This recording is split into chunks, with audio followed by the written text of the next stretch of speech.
All right, what's up, family? How's everybody doing today? So, this is Teodro speaking as usual. I just want to make a quick live stream before I go to sleep in regards to Black Man Central Park 5 and also in regards to many topics I'll be discussing with and how to stand up to racists, regardless of who is racist to you as a black man, and how to maintain your job in networking. And tonight's guest is going to be my one of my good friends, Organic the Illionaire or Organic the Maze Runner. So I will be sending him the link and he will be coming on. So my friends, just wait and he will be on.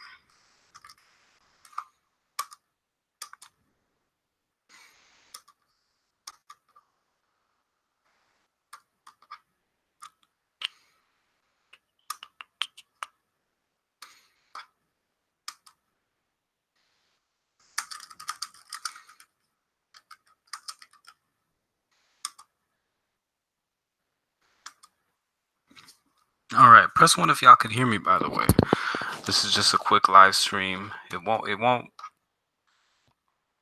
be that long, family. So let's get into this.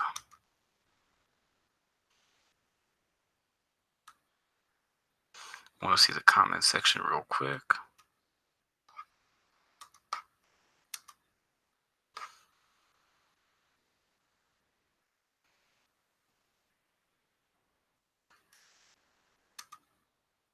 So, how's everybody's night today? It's hot as hell as usual in California, Sacramento area. It's crazy, family. It really is, man. It really is. It's fucking crazy, man. It's fucking crazy.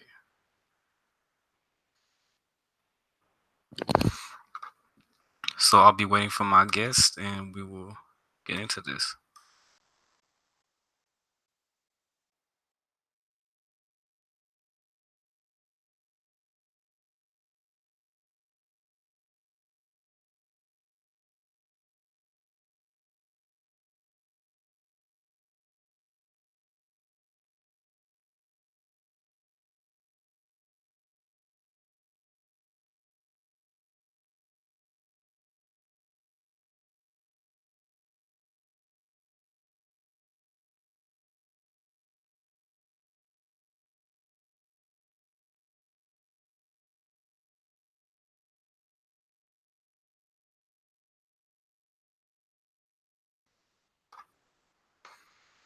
Excuse me for a second. I'll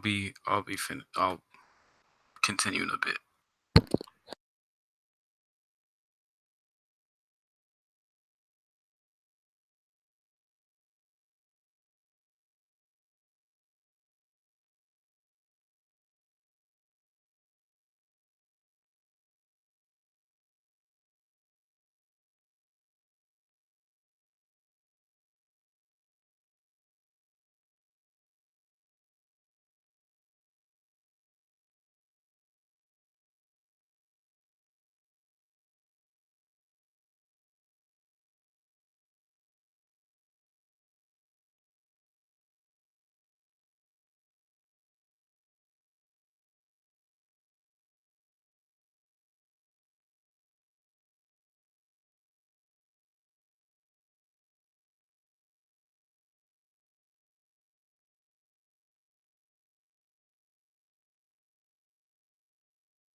Yo,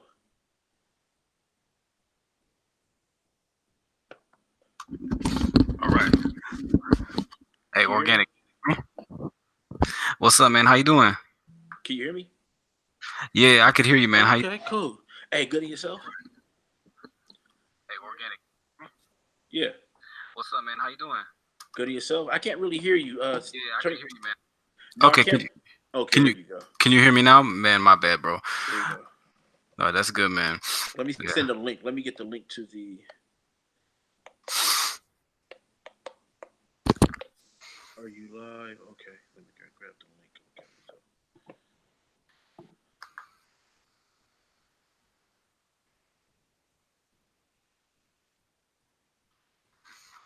okay. Yeah. Hey, organic. Did you ever get that link that I sent you about how to do live streams on your channel, man? No, please show me because I want to start doing live streams. That helped me out a lot. Yeah. No, I feel you, man. That would help me out a lot because therefore I don't have to do videos and I can just get on here and do my thing. And as soon as I'm done, it'll just upload itself manually. You get what I'm saying? Yeah, no, yeah, that's what I love about Hangouts on Air. But unfortunately, now I heard that apparently that they're gonna cancel this later in 2019. They said that's what they said. Hmm. Okay. But hold on, I'll just I'll screenshot it. I'll screen share it right now, so I'll show it to you real quick. All right. And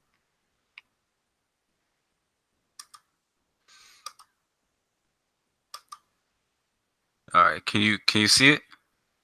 Yeah, I see.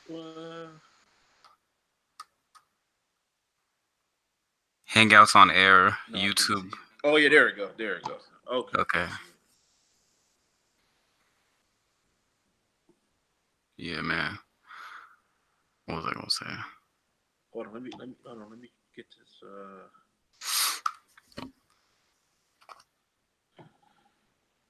Let me grab this,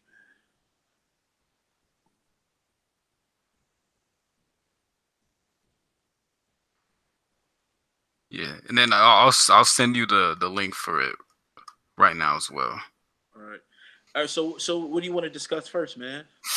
Let me see. So you did say that day that you wanted to discuss about a black man standing up to racists, the Central Park Five.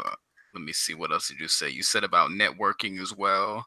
Yeah. So networking, and then standing, and then you said standing up to racists, Yeah, and then but you said you wanted to talk about thirsty black men and some other stuff.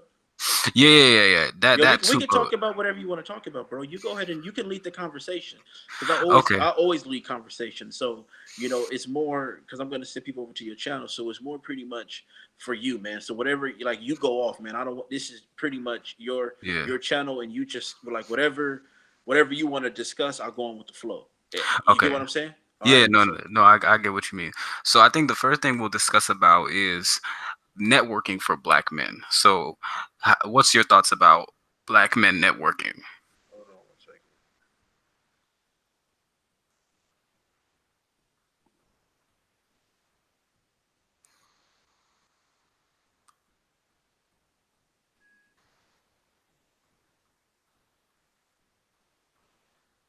second. Are you using your earpiece? Your earpiece? Yeah. Hold on. So Okay, make okay. sure No worries, man. show.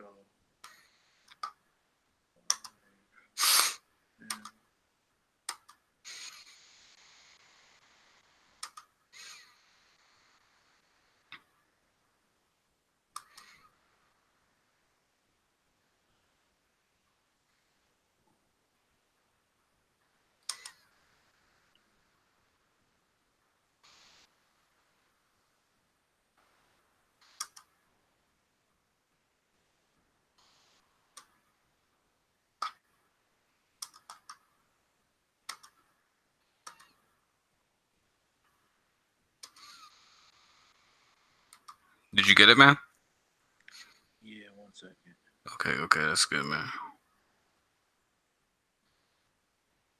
Fucker.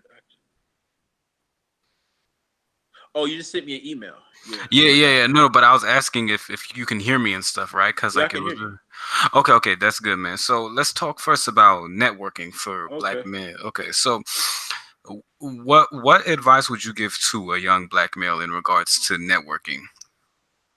get with people who know what they're talking about, people that have a reputation, people who have shown that they want to network, and most of all, righteous black men. You got a lot of people out here that are not stand up people, stand up men, stand up brothers. And one thing when it comes to networking is being familiar with certain black men, meaning that their stock, who they hang out with, because you have a lot of black men who camouflage. So you have to be, and time is money, and you know your time is valuable. So you have to make sure you are networking with the right people in the field you want to advance in.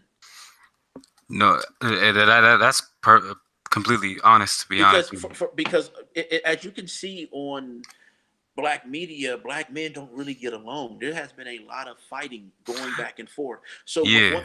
when you network with people, you have to make sure they are in your field and they are serious, and you have to make sure that they're not the type of people. And again, you can't evaluate everyone because the majority of these people you are meeting online. So these people have different characteristics about themselves that you don't have, and you have different characteristics about yourself. And I use this word called compatibility, being compatible. You have to be compatible with people, and once you become compatible with a certain person, you guys network and build on that. I completely agree with that, man. Because I'm realizing this too from seeing like a lot of these people fighting on YouTube and stuff too. Like, Oh, one ooh, second, one second. Let people know they can join the discussion. Also, we can give them a link, at least one or two people. okay, yeah, of course, yeah. Are there a lot of people in the comment section? I'm not. You have to look. I'm not sure. Okay. I just uploaded the I just uploaded the Did link you? on my channel. Yeah, Oh, did you upload it to the comment section of your channel? Like already already the. did. All right, let's check it out, man.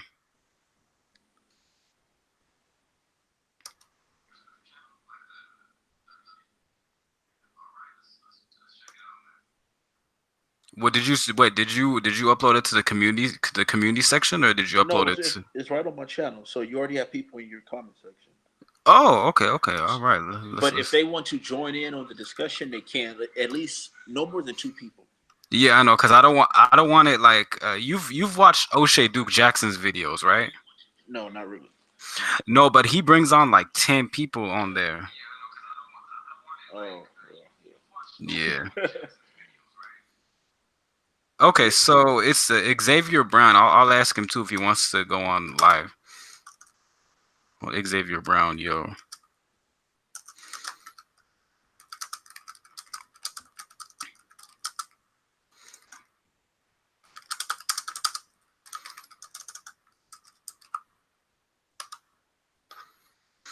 What was I gonna say about LA?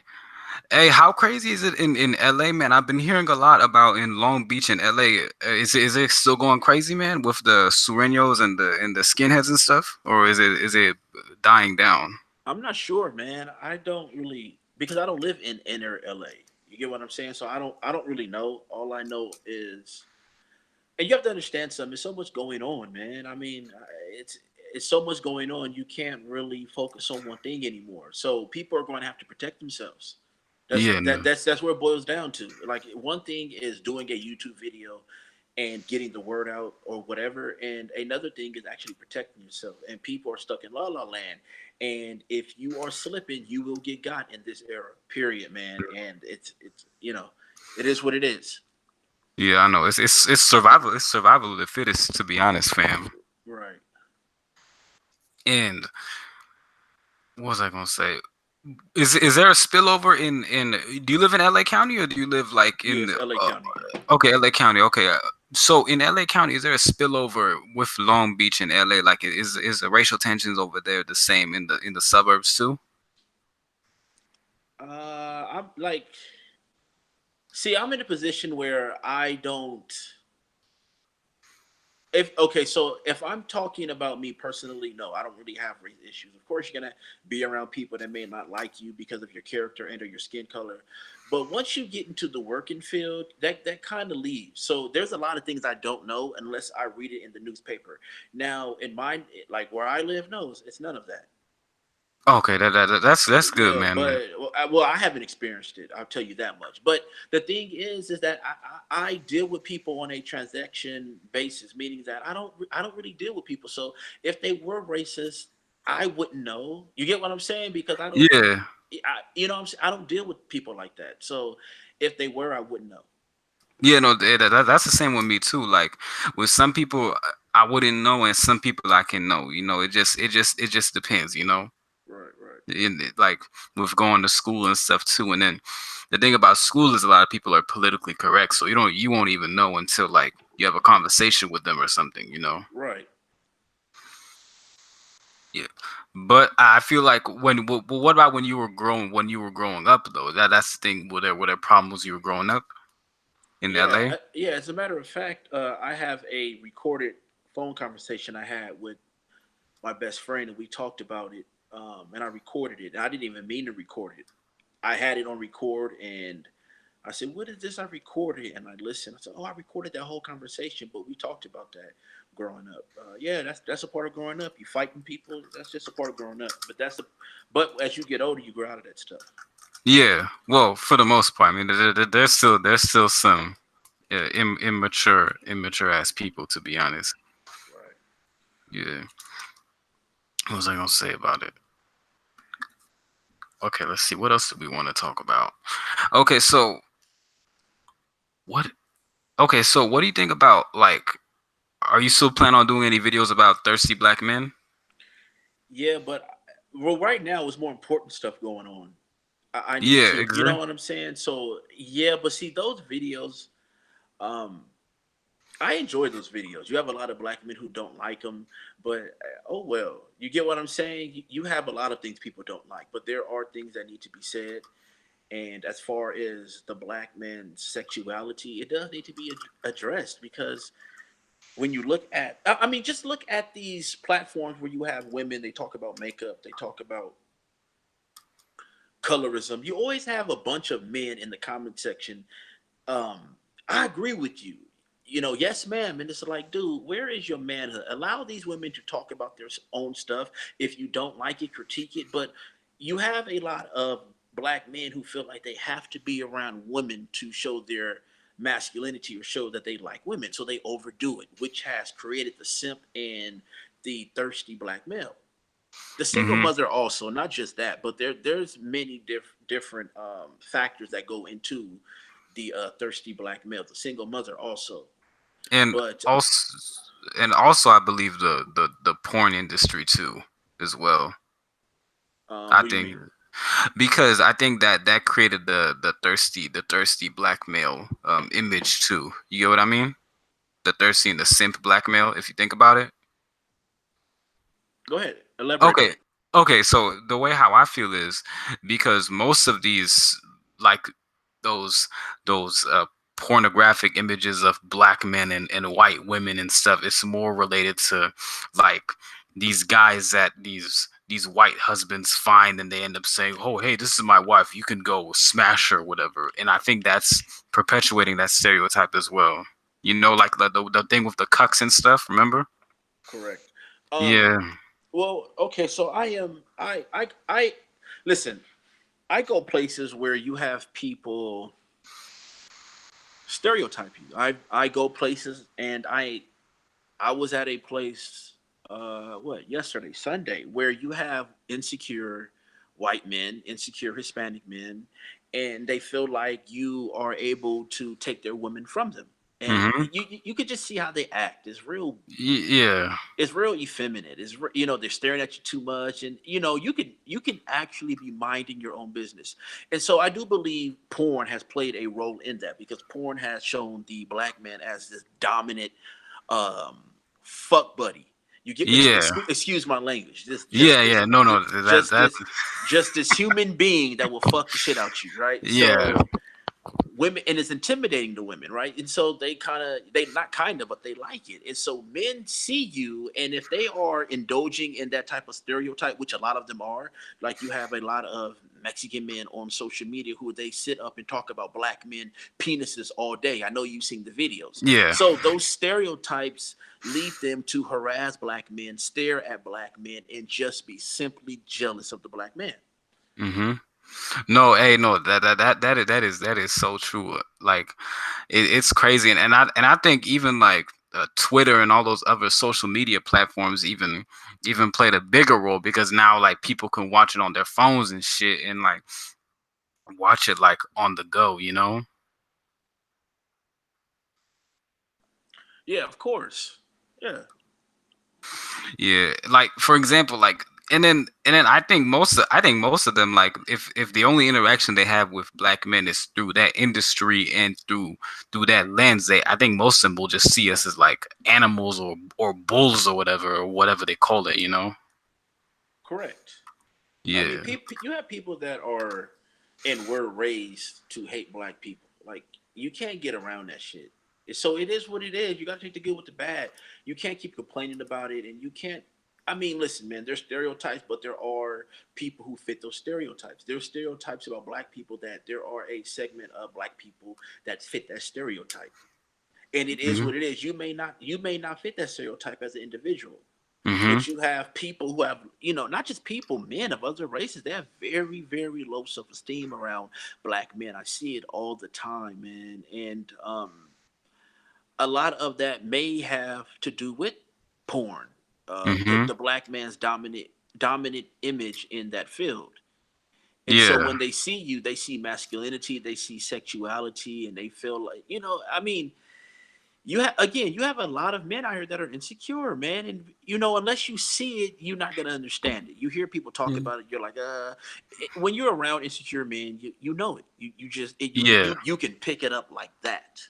Yeah, no, no, I know. I completely agree with you, man.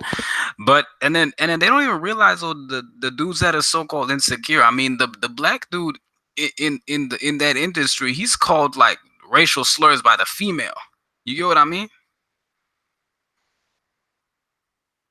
So he's not even dominant in that field.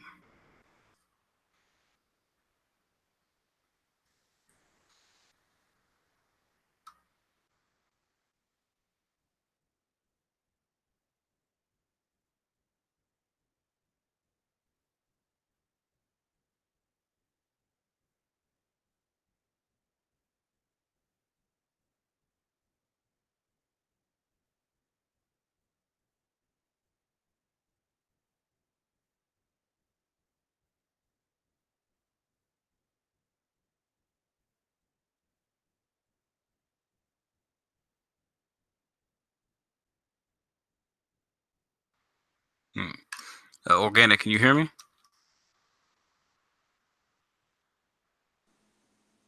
Can you hear Yeah, me?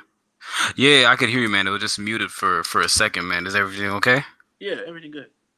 Okay, man. Yeah, but what I was saying back to my topic was that in regards to that field, like if you think about it, the black man isn't even considered dominant because he's being called the N word by the woman he's smashing. You feel me? Right, So it's like, damn, like he's not even dominant. You know, he's like more of like just a tool. You know, right. and people don't even see that. And he's more humiliated and stuff too. But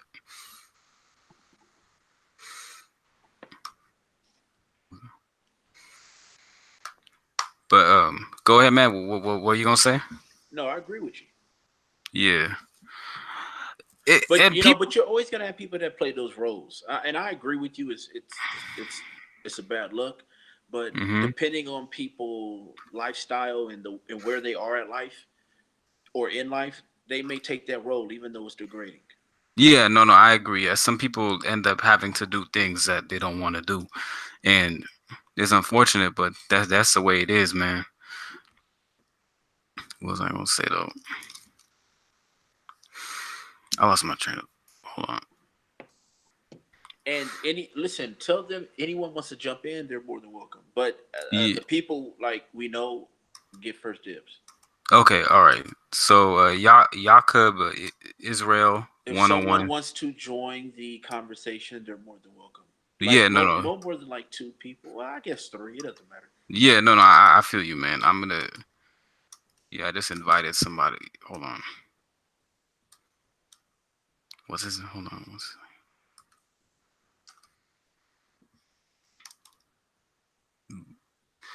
But yeah, man, it's just some people have to do what they have to do in order to get where they're at. But it's unfortunate, but that's just the way it is. You know, maybe if we had like a better society, then maybe they could be able to prosper. But we don't live in that time.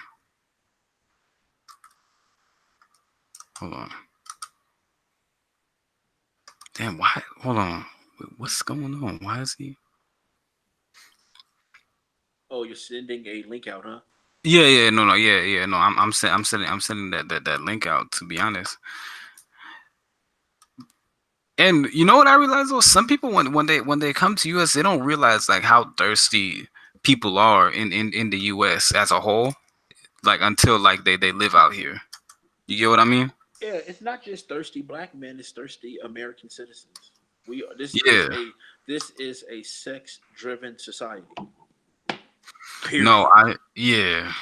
No, it really is, man. Like I was talking to one of my friends. He was from Afghanistan. He was born and raised in Afghanistan. He was telling me that he didn't realize like how thirsty dudes were until like he enlisted in the US Army. He didn't realize how thirsty men were until that time.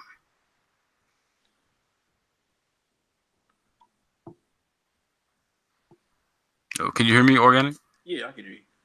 Oh, did you hear the last sentence I said? Yeah, I heard you. Okay. But why do you think the U.S. is a thirst driven society, man? Because of the propaganda, because of social media, because of the thoughts, because of what Hollywood puts out. You have to look this certain way. If you don't have a big ass and big tits, woman, you're not beautiful. Man, you're not considered attractive. If you don't have a six pack, it's all a part of the persona slash social media image. Yeah, no, I agree, man. You don't fool social media, huh? Organic besides YouTube. Yep. I'm not. You know what? I'm not. I've never been a social media type person, and when I am on social media, I'm learning. Right. I don't Yeah, really no, I don't really look at other people's YouTube channels unless I like them or I want to or they have something to say. Like I'm really into learning. I don't do a lot of gossip. Now there are see, like if I want to do gossip, it's cool because I don't do gossip that much. I really do real stories the majority of the time. But there are some gossip stories like this Tory Lane's colorism hmm circus that I said, listen, I have to chime in on. yeah, no, I agree, man. But and that's what gets us a lot of views, to be honest, man. At times, because a lot of these people they don't want to learn, man. Well, I think to be honest, me and you are shadow banned. I'm completely in the right setup state of my mind. I'm like, damn, bro, we are shadow banned. I No, I think the no my not to cut you off. Yeah, my channel is somewhat shadow banned. Yeah, because my analytics says something different than my uh, what it says on the view count of my video. So, say for instance, my view count pops up in your suggested timeline, and you click on my yes, video, and it says 5,000 views. Once I check my analytics, it will be less than that. So yes, I do believe in a way I'm not completely shadow banned because if you were shadow banned, if you were not signed into your YouTube account and you just typed in your YouTube name in the search bar and you didn't see your channel, then you would be fully shadow banned. I do believe there are certain types of shadow ban, but yes, I am somewhat shadow banned. I can barely go viral like I used to do. So there yeah. is someone behind the scenes that have kind of mess with my channel in a way. I'm fully aware of that, but I never talk about it because I do have a life outside of the internet. Yeah, yeah, yeah. No, me too. One of the commentators, Jakob, he joined. Jakob, can you hear us? Hey, peace and love, guys. Can y'all hear me? Yes, yes, I can, man. How you doing today, man? No complaints, bro. Just glad to be here, man. Y'all got some interesting topics going on. Thank you, man. I appreciate it, man. Yeah, it's just a few topics we had in mind for a while. Yeah. So how you doing today, man? I'm good, man. Hey, I earlier you guys were talking about LA. I was wondering, with the prices of, for rent and for homes, is it even attainable to try to move there? I live in the Sacramento area, so I mean, even in Sacramento, fam, we can barely afford. Sacramento's tough even out here to live in, let alone Yikes. yeah, Los Angeles. I mean, you have to ask Organic that Can you hear question. me? Yes. I can hear you, organic. Okay, yeah. Yeah, Los Angeles is very expensive. You have to make a certain amount of money to live comfortably. Hmm. Um, Again, this is a tourist attraction. A lot of people that are not from LA do live out here and they do make it. Okay, now, um, again, this is going on all over California, not just LA. California, I'm gonna be honest with you, a lot of people are leaving California and have left California Hmm. Hmm. because of the skyrocket housing prices. Yeah. And not only that, I mean, look at homeless. I mean, our homeless problem has been all over media and social media. LA Yeah. is a well documented place of the homeless. So Yeah. yeah, That's you can, crazy. if you wanted to move to Los Angeles, you do get the idea that hey, I have to have a certain amount of money to make it. Yeah, and you are right. I mean, yeah, it is what it is. Now, I will say if you are from a city, it's different because you grew up, you were groomed in that city. But if Yeah. you are from another place and you're trying to assimilate into another city like LA or like San Francisco, high priced areas, then it may be a Hmm. little difficult. Yeah. Yeah. See, I'm from down south, from Texas, San Antonio, and Okay. even if you're making six figures, it's like if you if you move there, those six figures are kind of null and void for the most part because your monthly rent is like half of what you get for the month. It seems, especially considering taxes and you know. And even if you can afford a home, it can't be in a real nice area. It seems like you're going to be close to the hood. Yeah. Yeah. No. Well, Yeah. No. okay. So if you're making six figures, you can live a decent life, a pretty decent life in Los Angeles. Really? I mean, yeah, you have. Listen, man, you listen. People make it seem like Los Angeles is just. I mean, well, listen, the price of rent is high, just like New York, just like San Francisco. Okay, but what I'm saying, if you're making six figures, you should be able to live decent. Okay, Okay. that's good to I mean, know. that could be because you have to understand something. The average person isn't making six figures. You have to understand that. So if the average person is scraping by six figures, you should be able to get by just nicely. And is the gang activity there really that bad? Like you can't wear certain colors and all the way that they make it seem. Well, yeah, in some areas, yeah, but it has gotten better, man. It has gotten a lot better, especially with the black men. Now, as far as immigrants, listen, if you are an immigrant and you are crossing the border and you don't have family, nine Hmm. times out of 10, you're going to either be a drug trafficker, a prostitute, or you're going to join a gang. So Wow. these Hispanic gangs have exploded. But as far as the black gangs, I'm pretty sure there may be some beef in certain areas. However, there has been a lot of unity with a lot of the black gangs in Los Angeles. That's Yeah. good. With the conversation that you guys were having a moment ago about the black men who they seem real thirsty, and I think a lot of brothers think that a woman will complete them or make them whole. Like I think that they think the perfection of society comes in a woman because either they were raised around nothing but women, or the way that social media and the television makes it seems like women are so much more of a pristine person than a man is. So a lot of brothers, they actually feed into that, and they think that because they don't have real goals in their life, or they don't think that things aren't going particularly the way that they would like them to. They attach their success onto being able to attract a certain type of woman. And because of that, the thirst level is just incredible, man. Like brothers, instead of seeking that validity within themselves and through other men, working hard, being competitive with your brothers and encouragement and building each other up, they would rather sacrifice that relationship and tear down those relationships, and would rather seek after the affection of a woman, and that's unfortunate. No, it really is, man. And I believe that a lot of black men and men in general, we get married too early. You know. Yeah, I think that too. I don't think that any brother is ready to really get married until they find that part of themselves that they can, until they can make themselves whole in a way, and understand that a woman is not going to complete your happiness. A woman is not going to.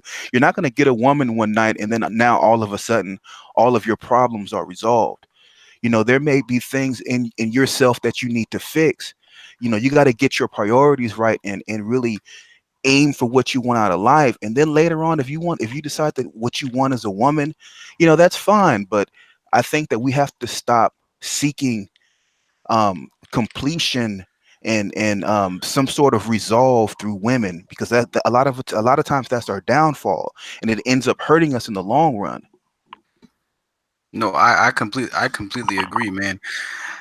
That there's a lot of things, to be honest, to worry about than just women. I mean, I understand there are good women out there, but it's just like you have to worry about yourself at times. You get what I mean?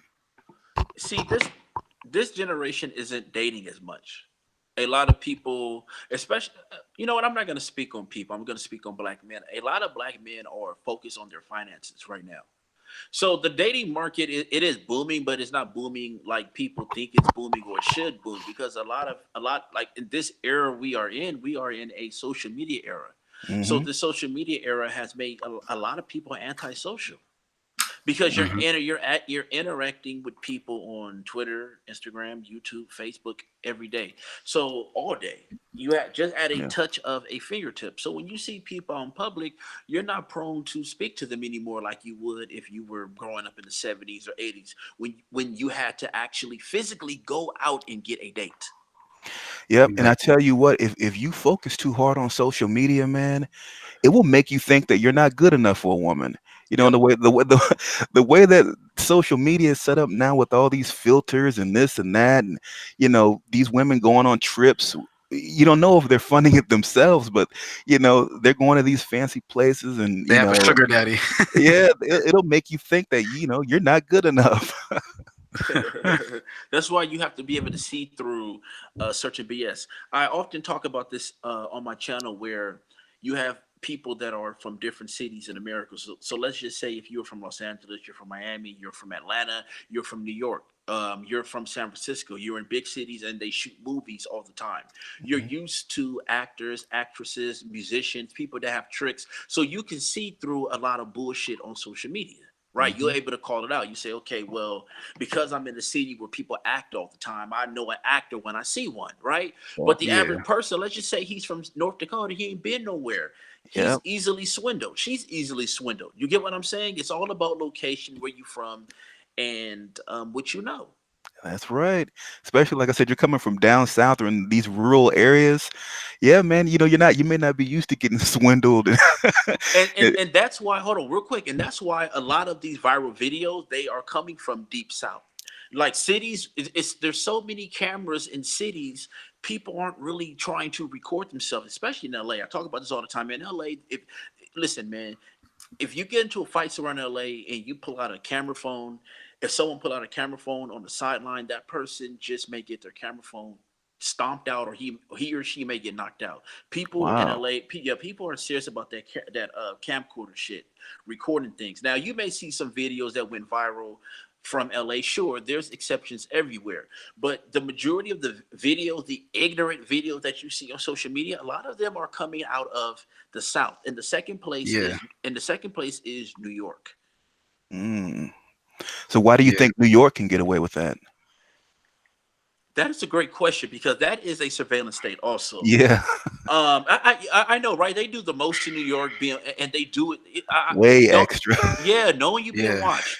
That's a Yeah, great question, man. I'm not even acting like I know the answer to that. that's A one great place I would question. never want to live or move to, man. Yeah. No, me neither, man. And I'm from the East Coast originally, man. Oh, okay. Yeah, I had a lot of misconceptions when I first moved to California. I was expecting, like, when I was like 5 years old, I was like, damn, bro, I'm gonna meet like Tyrese Gibson. I'm gonna meet like everybody from anywhere and stuff. And then I was like, damn. And then, like, I moved to California. I was like, God damn. I was like, this ain't anything like I was expecting. People think that down here, in the South, if you say you're from Texas or Mississippi, like we all ride horses, and I'm like, come on, man, ain't nobody riding no horses down here. They ride horses in Compton. Yeah, I know. Really? I saw, like, there was this one on Twitter. There was this one, like, this dude riding a horse, and then the horse had like a Crip flag on. Um, No, because people forget this is the Wild Wild West. This is the West. So Yeah. because it's a city, people say, "Well, you're not," because of Hollywood Western films. Yeah. Okay, you would think that the Wild Wild West take place just in Texas, whereas the shootout at the OK Corral took place. Hmm. Was it at San Antonio? Okay, Corral. I don't. I know the It was a Alamo shoot. is here. The Alamo was there. That's Yeah, what it is. that's here. Excuse me. Yeah. The Alamo. So it's been shootouts up the Wild Wild West, but California is is the Wild Wild West also. So when Yeah. people Yeah, see um Compton residents hopping on horses and riding down Compton Boulevard, they're like, "What?" When you got to understand, this is the Wild Wild West. Wow, man. It's not yeah. just San Antonio. It's just not the Houston. state of Sacramento. Yeah. Texas. It's not just Nevada. It's not just Arizona. It's the wild wild west. Yeah, It's especially all it's the whole west. especially Yeah. especially in Sac, man. That's why Sacramento's called farm towns, man. There's like in like the outskirts of Roseville, like I you have no idea how many fights I be seeing like in the countryside. I almost like did this guy like I was driving one time by like this road in Roseville, man, and it's kind of like an isolated road and stuff. And I see like motherfuckers just fighting in the middle of the road, and I was like, "Fuck, I don't want to run these cats over," and stuff. And I don't want to record them, so I'm just like, "Fuck, I'm just gonna wait for them to stop fighting, then I'm gonna start driving out." Mm, It's something else. What do you guys think of with the dynamics of dating now and the way that everybody's sleeping? Well, it seems like everybody's sleeping with everybody. You know, do you? I don't know if any of you brothers are planning on getting married one day, or if you're seeking a partner, or one day will think about seeking a partner. But how important is a woman's um, sexual history to you guys? Like, are you looking for a virgin? Would you like for your woman to be a virgin? How much impact will that make on your decision if you choose to even go down that route? okay. So this is how I feel, and I'm in a relationship now. So this is how I would say is that the my standards are that if a woman has, let's say, five sexual partners, that's too much. And even as a man too, having five sexual partners, that's too much too. What you guys think? What do you guys think? Yeah, her sexual history is important. I did a video about this in the past. Yeah, Hmm. it's very very important because that has a huge effect on your situation with her. Because Yeah. if listen, if you do something that her previous man did, she's going to compare you to. Yep. You get what I'm saying? Yeah, So you got to understand, and see, in this day and age, the average woman has been with several men. It's oh yeah, Whether disgusting. you get what I'm saying, and so yeah, you have a lot of diseases that are around. You have to strap up. You know these women are getting hit raw dog. Yeah, Okay, man. raw dog. So there's a lot of diseases. There's a lot of personal issues that you have to watch out for, and that's Hmm. why I use that word compatible, because you want to be compatible with that person that you are pursuing a relationship with and or in a relationship with. Hmm. Being able to relate to that person, being able to get along with that person, being able to not be moody is a major thing also. Because yeah, when you get with a female, you guys are all touchy feely in the beginning, but then when you get used to that person, you do not want to be around that person as much. Yeah. yeah. So what do you? Okay, like I tell you, one thing that really kind of freaks me out is just the thought of being out somewhere with a woman, and, things have been going good or whatever, and I'm running into her ex partners, or say you have a child with this woman, and you got to deal with her ex partners, like people cracking jokes. It just makes a real uncomfortable situation. When Hold on, is that a situation you experienced? no, I haven't Okay. experienced that. It's just something that kind of freaks me out. That one day, with society being the way that it is it may be the norm. You That know. it just all depends. Sometimes maybe you just have to travel outside of your comfort zone to find other females. You can find other females in other nations. Other areas. Yeah. Now And, that's and, something I was. Go ahead, organic. and that's what I will be doing all of 2020. Really? It's that's it. Traveling, man. I'm gonna just going from country to country. That's what I'm gonna be doing. I might, I might be done with YouTube at the end of this year or early next year. So Wow. there's things I want to do, and you can't do it on YouTube.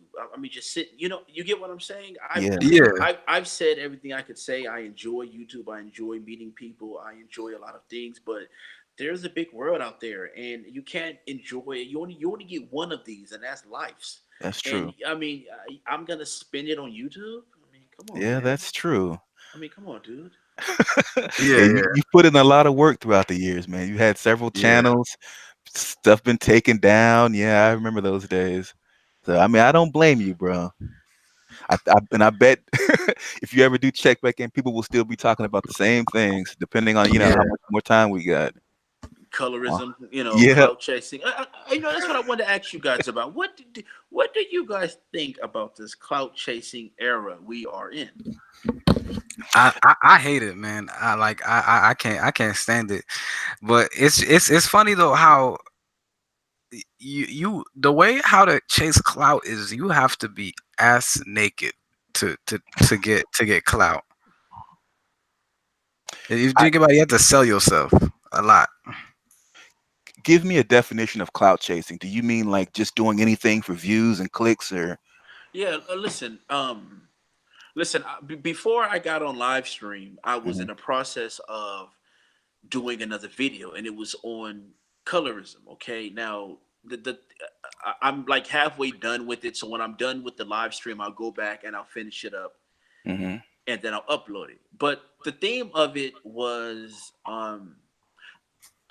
the dark skinned girl that was in the video. Why isn't she held accountable for participating with Tory Lane's circus? Why?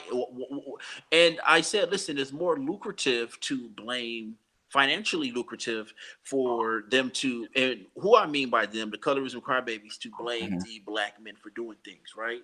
mhm. Okay, so if they tell the women, hey, you are colorist, they're gonna leave them. So they're not gonna say that. They're not gonna say that. They're just gonna stick on the men. So what they do is they clout chase. They clout chase and they do video after video about people like Tory Lanez and or the Princeton family. I don't know if you guys heard about the Princeton family. They are a big YouTube social media family, a dark skinned black man married to a biracial, and they had a child, and blah blah blah blah blah. And the color of the crybabies are stomping, mad, and you get what I'm saying. And they do Yeah. this. Wait, is it? They Wait, is it that guy that married that girl? And like they were people were mad about them talking about the eye color and stuff for the baby. correct. Oh, oh shit.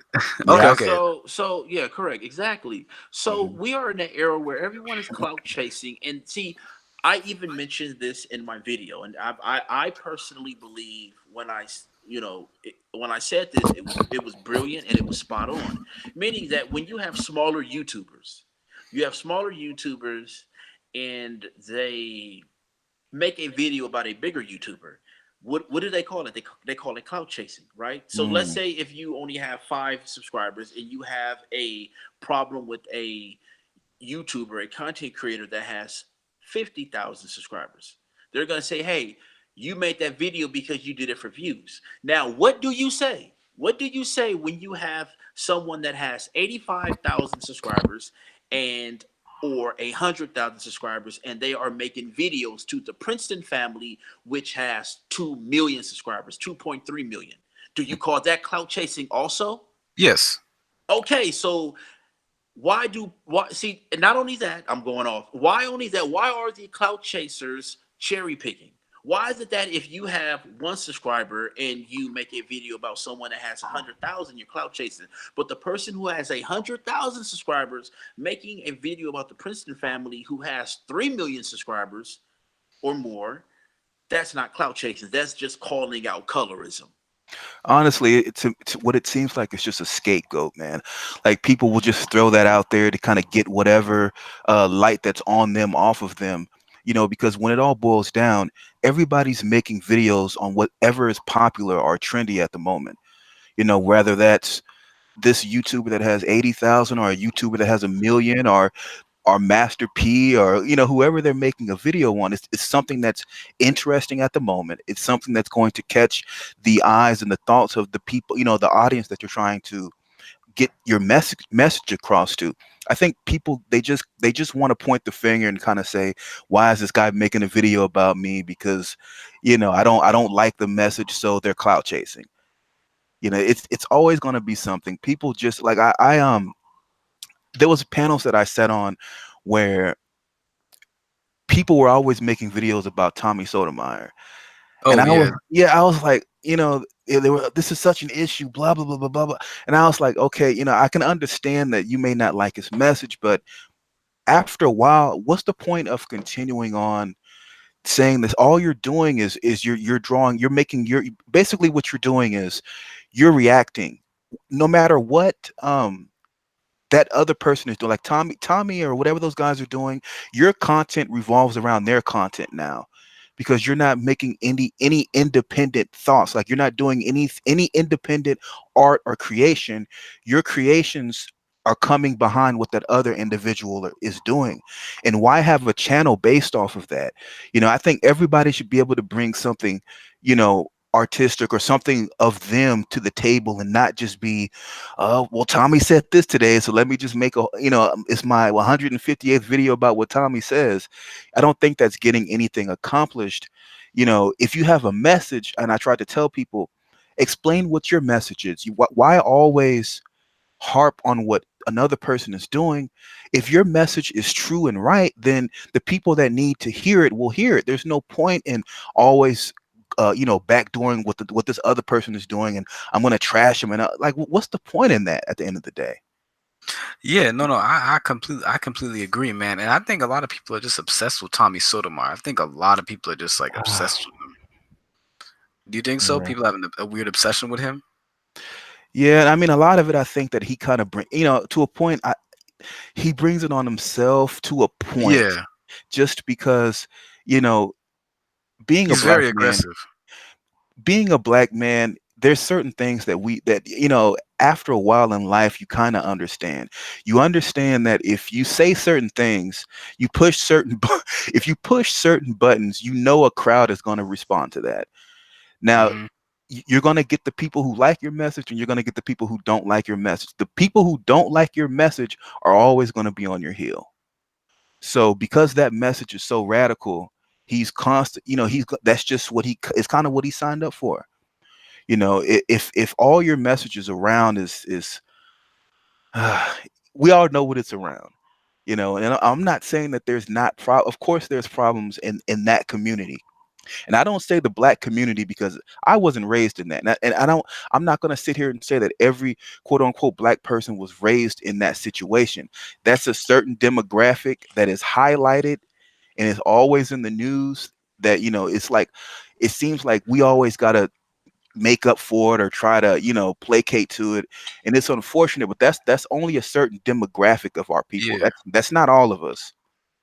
and a lot of hoods, they're not entirely black if you think about it.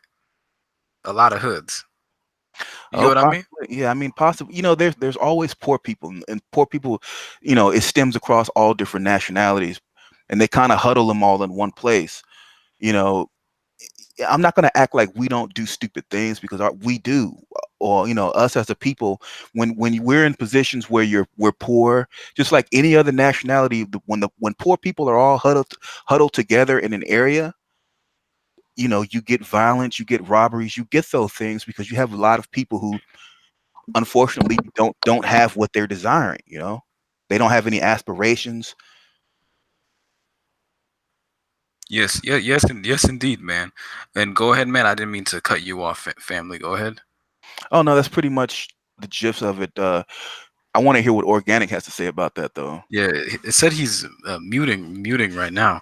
But what I was gonna say is, what would you, Jakob? What would you recommend, like a black young YouTuber like me? What would you recommend me to do more of as a I'm black going to young? answer that by by saying what I was going to do. What I planned on doing one day was having like a homesteading channel, where I kind of like have sheep and cows and stuff like that, and grow crops and growing. Just I suggest that you do what you have a passion for, you Hmm. know. And Amen. Amen. yeah, I'm not saying don't do channels that, because I think that it's good because what goes on in society needs to be highlighted so that we understand what's going on. But just make sure that doesn't bring you down all the time. Like make sure that you have something that you can also be passionate and find joy in doing. Because I understand that stuff can really kind of drain you after a while. Because I know just looking at the news, it's like, man, you don't even want to watch the news because it's always something, man, especially like or organics channel. Sometimes I just get depressed, like, oh man, we're still out here in this ignorance. You know what I'm saying? Still doing ignorant things. Yeah. No, I agree, man. Like this isn't like a full time thing for me. Like it's just like what I do like sometimes on my free time, but I would like for it to increase in the future, you know? Yeah, I think there's an audience for pretty much anything on YouTube, as long as you're dedicated and diligent and stay up to date on what's going on. And I think that over time Yeah. your channel. Yeah, Go it's a ahead. market. It's a market for everything. Mm-hmm. Um, colorism. It's a market for that. Yep. Just I mean, it's a it's a market for everything. Blaming black men, having black men as as the boogeyman. It's a Yep. lot of money in Hmm. that. There. I mean, you Mhm. got millionaires that has made a pretty penny off of the black man boogeyman Oh stereotype. yeah, Colin Flaherty. Yeah, bro, y'all remember Colin Flaherty? Yeah. Yeah, that dude. Me and him would go at it. Like I was like 18, 19. He would argue with me like fully. Like I remember when I was that young, I was debating him and stuff. He blocked me on Listen, YouTube. man. He's listen. I put him in the same place I put Brandon Tatum. Hmm. Brandon You Tatum. think so? I used to Yeah. think Colin Flaherty was half black before I knew he was white. I thought he was half black or something. I think he's mixed. I think he's Listen, mixed. I think that's why he had. listen. I understand that people have their own opinion. Everyone has their own opinion. But sometimes you have the wrong opinion, just Yeah. totally wrong, right?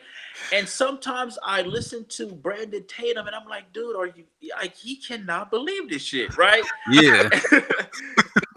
And so I did a video on it, and I did a video. I didn't want to do a video, but I went on and did a video on it. Then I put it on unlisted. I'm just like, listen, I got a vent like this. I like, dude, are you serious? Yeah.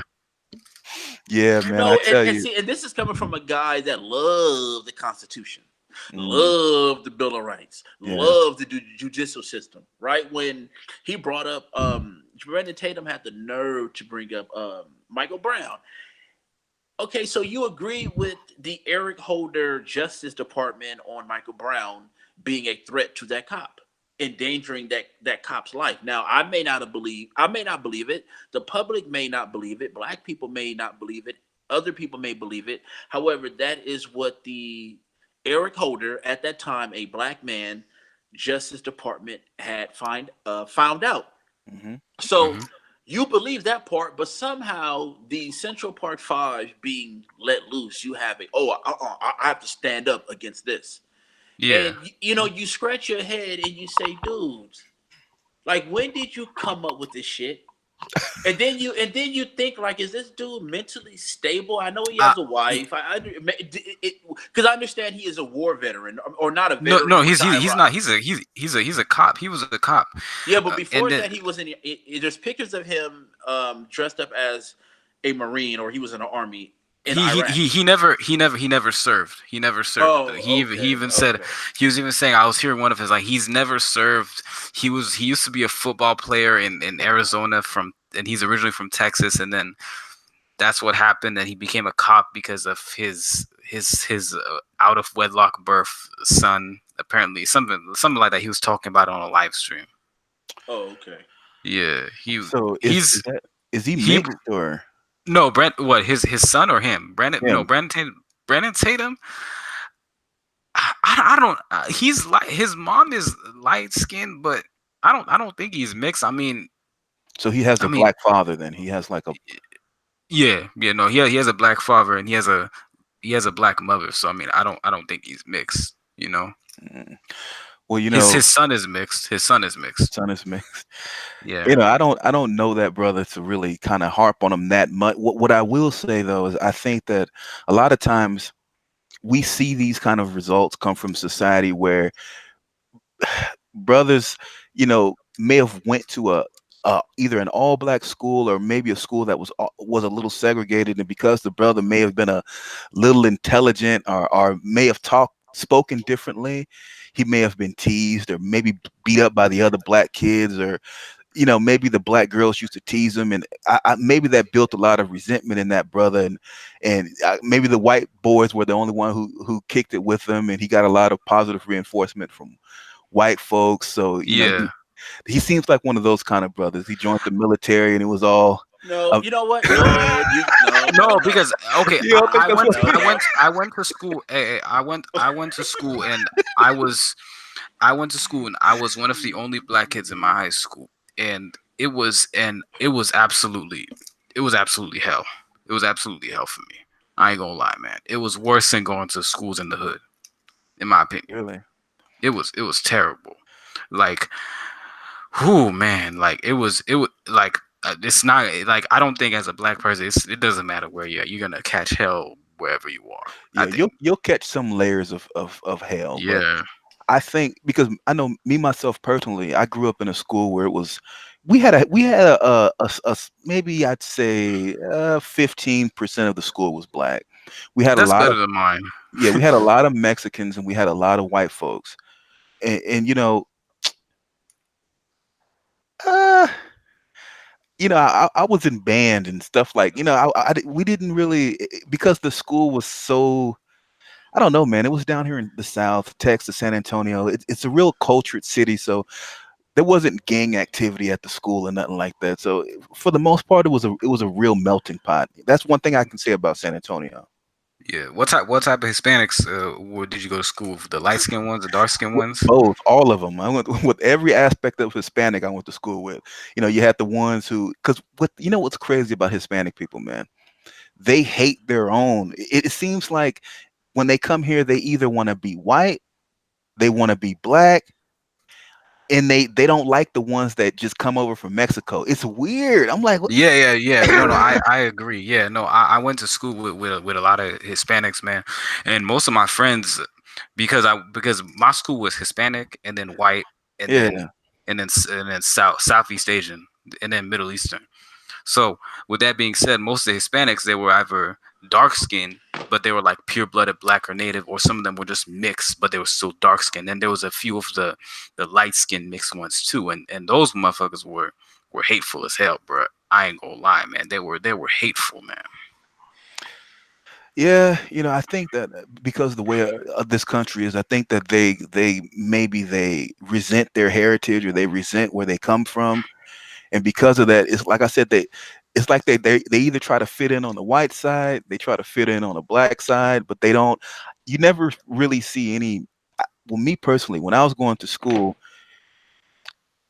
uh, I did. I saw a couple of them that was real on that SPM kind of gangster Mexican side, but even after that, to me, it would seem like they were trying to be black.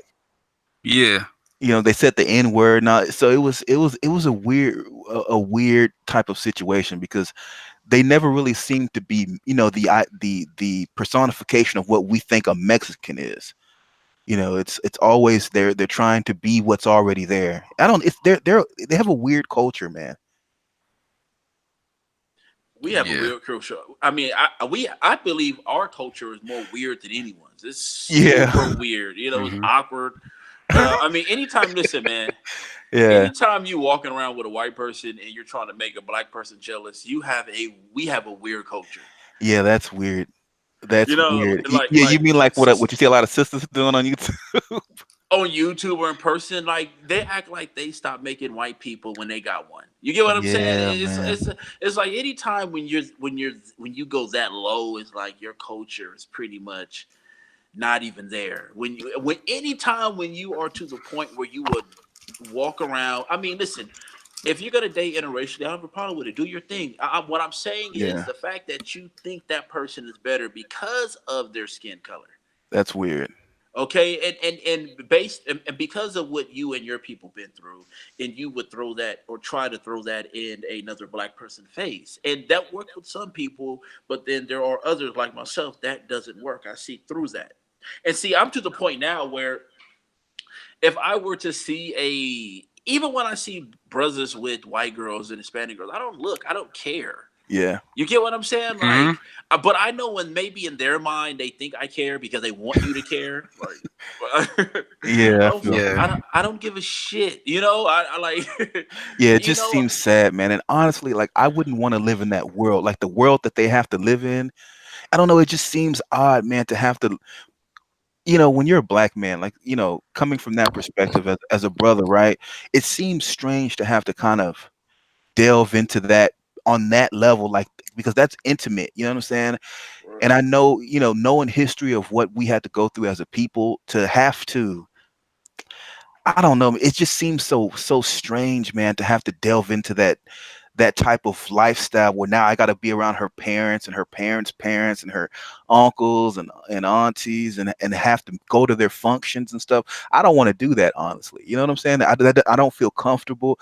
I have to deal with enough of that at the job, at work. I don't want to have to come home and not feel comfortable, like not feel like I can unwind because it might throw this person off. You know what I'm saying? Because they're not into the same stuff I'm into, or we right, don't right. speak the same, and that's why, like, me myself personally, I couldn't be with another nationality of woman. You know what I'm saying? Now, that's not saying that I wouldn't date, a Jamaican. Like, they have to have the same type of quote unquote background as I do. That way we can relate on that level. No, Right. I feel it. Correct.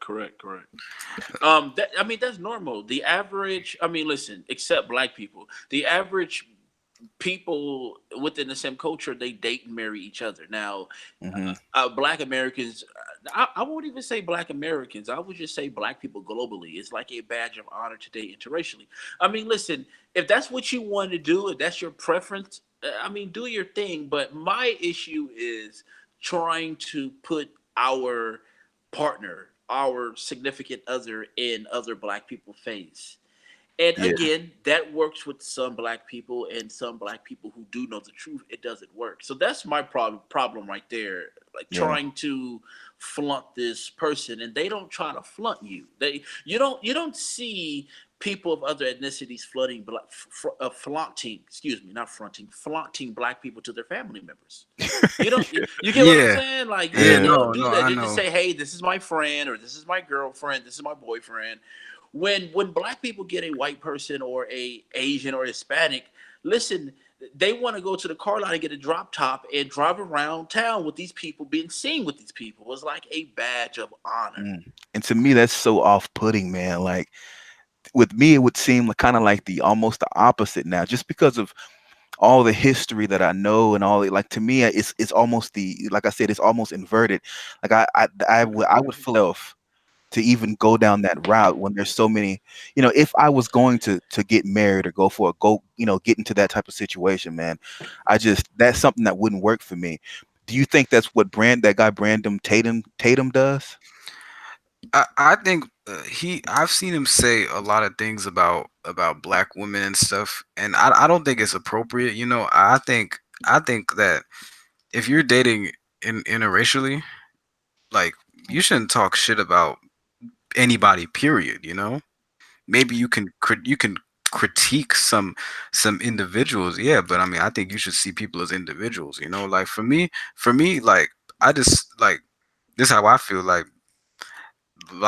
if I see a black guy with a white woman, I'm not going to trip, because I don't know his circumstance. What if he was like the only black guy in his area or something? Like I can't judge him for that. He's got to find love somewhere. You Hmm. know what I mean? And with that being said, with me and stuff too, like I have friends of many different races too. But do I have enemies of different races? Fuck yeah.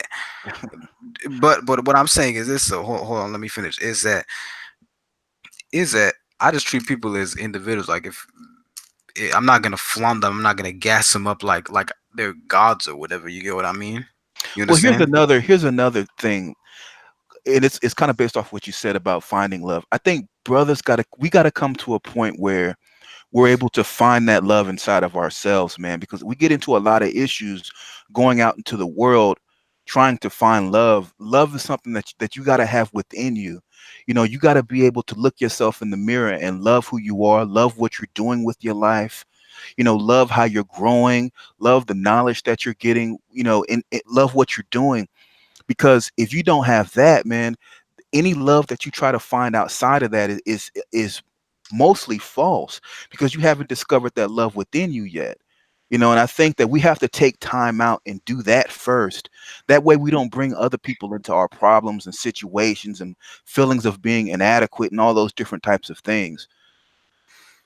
Yeah, no, I definitely agree with you, man. Because what I'm realizing is a lot of these people in the you've heard of the Blexit movement, right? With the black No. conservatives, with the black conservatives like Candace Owen and Brandon Tatum and them. Yeah, I've heard of Candace Owens and Yeah, with them, I don't think they're happy in general. I think they're well, really miserable. let me ask you something. With that term, that the term that gets thrown around, our community, do you prescribe to that when they be like, all this crazy stuff is going on within our community? Do you prescribe to that line of thinking? Our, you know, when people say our community, are the black community, Do I agree with the wait? Do you saying do I ascribe to with the yeah, with that term, the term that we have to ascribe to what every black person is doing within the hood, you know, because to me it's a little offensive to assume that that's where we all come from, is from that, like we all come from the hood, we're all about the hood and we deal Well, with yeah, the hood. Go ahead, Organic. yeah. You have to understand something. We are judged by a group. I know you want people to judge us individually, but that's just not how things work. At least yeah? here in America, right? So No, that's the why. world, bro, the But world. they Hold on, seem hold to on. judge us by the lowest hanging fruit. Because the lowest hanging fruit is in the forefront. Well, listen, listen. I talk about this on my channel all the time. When you look at sites like World Star Hip Hop, the low hanging fruit is it's like a badge of honor to Oh, go viral on that type of stuff. So that's all you see. That's why you're being judged by that. Anytime, listen, man. Anytime when you have more gossip websites than learning websites, yeah. mathematics, science websites, you can't get mad the way people judge you. And I say this all the time. Other cultures, listen, man. Other cultures, they are learning mathematics. They're in social studies. They are doing things where they are helping each other out in many different ways. I mean, the majority of the things Black Americans talk about on social media, just look, it's all about stars. Now, Yeah, everyone has their own segment where they talk about stars, but the majority of these cultures, they're gaining wealth and they're passing it down to their children and their grandchildren and their great Hmm. great grandchildren. What are Black and not only that, their character shows it because they put out YouTube videos and videos on Instagram and Twitter's talking about it, right? So you see the amount of information. Not only that, white men, they have their own gun range shooting videos. I mean, they practice what they preach. They live the way they talk. yeah, Okay, this is what I'm talking about. Hmm. Black people, we are on social media talking about colorism and you get what I'm saying? Like yeah, you, Yeah, but it's like we have some really good brothers, man, that I've ran across on YouTube that's doing good things, bro. Like I said, with your channel, there's another brother I follow. What is his name? Oh man, the Thinking Man's Templar. I like his work. Black Ram. There's a lot of brothers who are real introspective, man, and who, you know, those brothers are real deep, and you can tell that they're not coming from that perspective. And even when you look up the word community, you know, it's about sharing a common attitude, interests, goals, and amen, fellowshipping with it. None amen. of that. Mhm. No, no, no, not to cut you off. Go ahead, go Uh, ahead, go ahead. We all think that is 100%. That is in a normal culture. Yeah.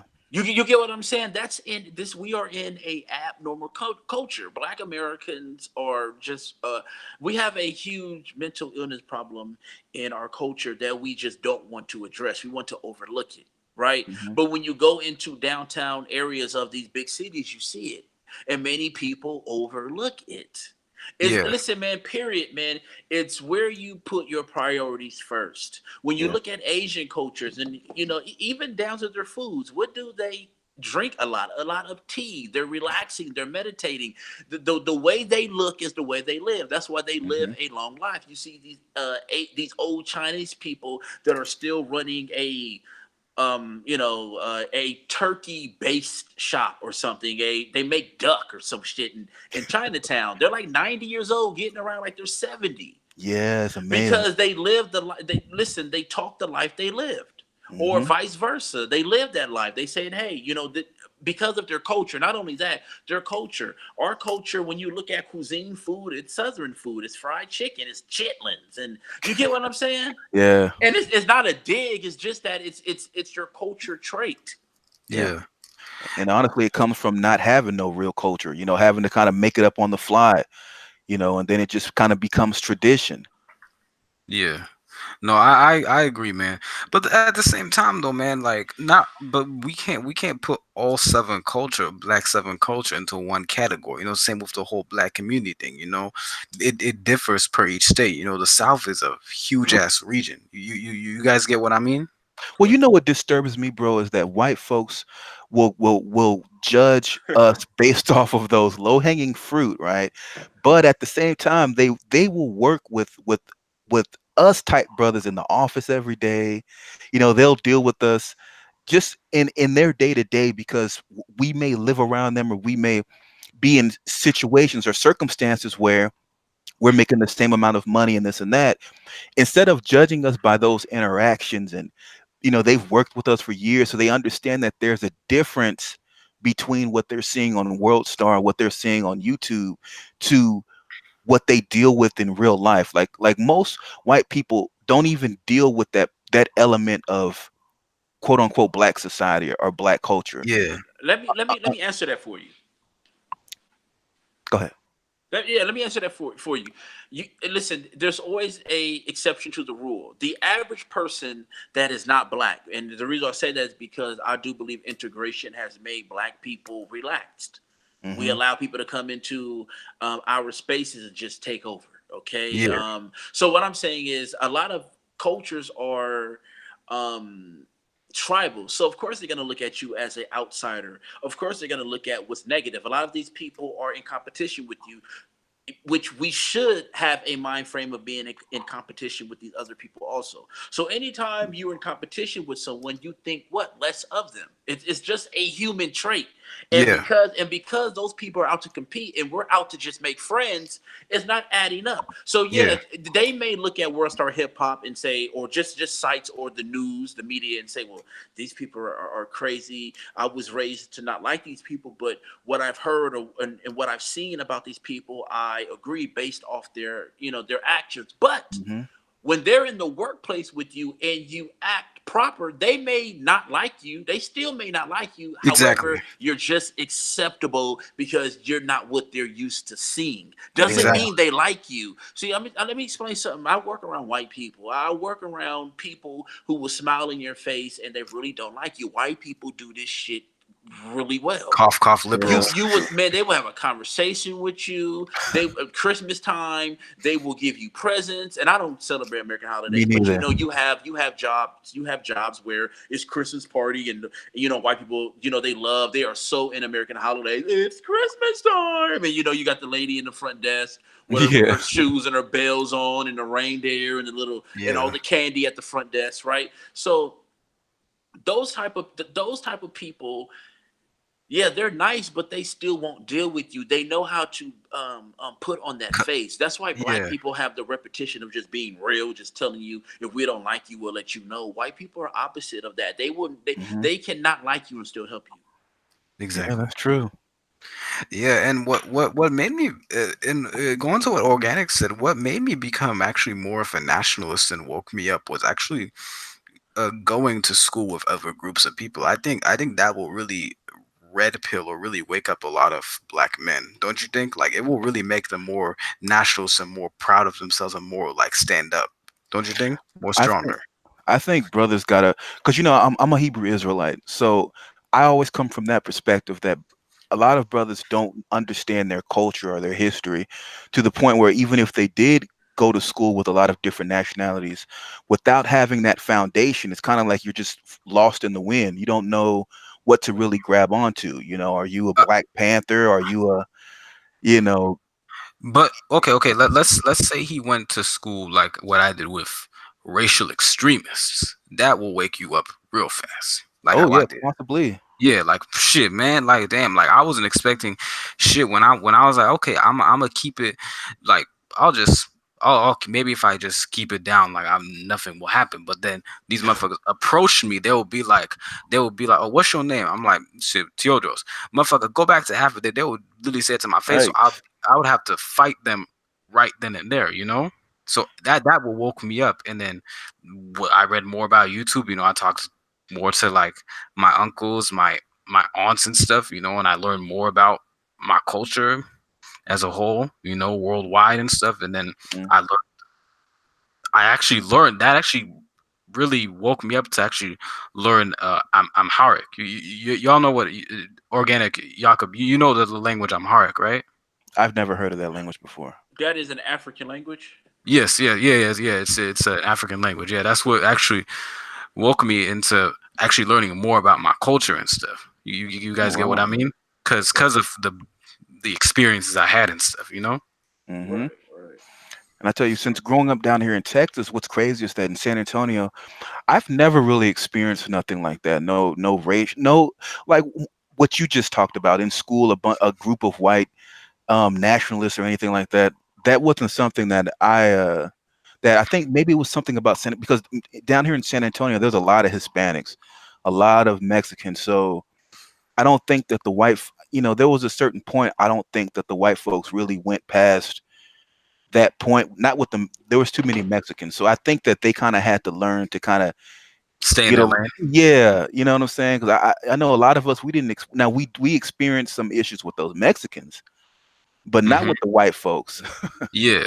For me, it was just a fucking cesspool of fucking That's crazy. brutes, man. That's how I fucking explain it, man. Like, dude, like, was LA like that? Was LA like that when you were growing up, organic or no? What race What- issues? Well, yeah, like that. Like, was Yeah, it like a set? yeah, blacks and Mexicans fought. Yeah. What about blacks and other groups like whites, Jews, Arabs? Probably no, not where not see in LA is more black and Hispanic and Asian. The blacks and Asians are pretty much cool as far as Yeah. growing up. See, I want to also say this: as when you're growing up, different nationalities hang out together. So let's just Yeah. say you're in junior high, you see Asian guys with black guys hanging out. But once they get older, you got to understand something. Once they get older, once they get out of high school, their perception changed because they got older and they see the world differently. So Hmm. back in junior high, they hung out with a black friend. Once they get older and get successful, they start bonding with their own people. Hmm. Yeah. No, I agree with that, man. To be honest, yeah, Most. no, that's what happens a lot. But at the same time, though, like for me, like I did have Asian, like Filipino, Vietnamese friends, and I'm still cool with them to this day. But I'll say that I still have more black friends. You get what I mean? Because I'm a lot older now. You feel what I mean? Right, right. Let me Yeah. ask you. I want to ask you guys a question about that colorism issue. Where do you think that that stems from? In my perspective, it seems like a lot of these sisters, man, they're not getting the reinforcement from who they wanted from specifically. Because most of these sisters who complain about this dark skin issue, if you really look in their past, plenty of guys have told them that they're beautiful, but because the guy that they wanted or the rapper that they like or the actor that they worship, like a lot of these sisters worship these stars, man. So anything that these stars do will affect them personally in their life. Like they won't look at the person pumping their gas telling them that they're beautiful. That doesn't mean anything to them. They want to hear, you know, Jay-Z come out and bash all light-skinned women and say, dark-skinned women is where it's at. Like they don't care about the compliments that they're getting locally from the local men. It's like they need that reinforcement No, from media. they want to be put on a pedestal, and I keep saying this. Listen, even though they are overrepresented in Hollywood, listen, the majority of the actresses that are black are women of a darker hue. When you look at Marvel movies, look at Black Panther. Hmm. Look at Viola Davis. She's always crying about being I'm so black. It is hard to be a black Hmm. woman. You Yeah. know, I mean, Yeah. listen, I mean, when this is listen, it doesn't Yeah. matter. It doesn't matter what you do. They're always going to move the goalpost. Why? Because they're looking for a payday and they're clout chasing. Listen, if you are a colorism crybaby activist, I mean, now it's to the point it's a crybaby. Listen. I don't even believe that there's real colorism activism anymore because it's been watered down and it's been taken for views and to be seen. How are you Mm. a colorism activist and you link up with the girl who swirls, the swirlers? That's Perpetrate. why. Listen. I mean, a complete contradiction. I mean, Yeah, bro. doing what you say, producing, giving birth to what you say you have a problem with.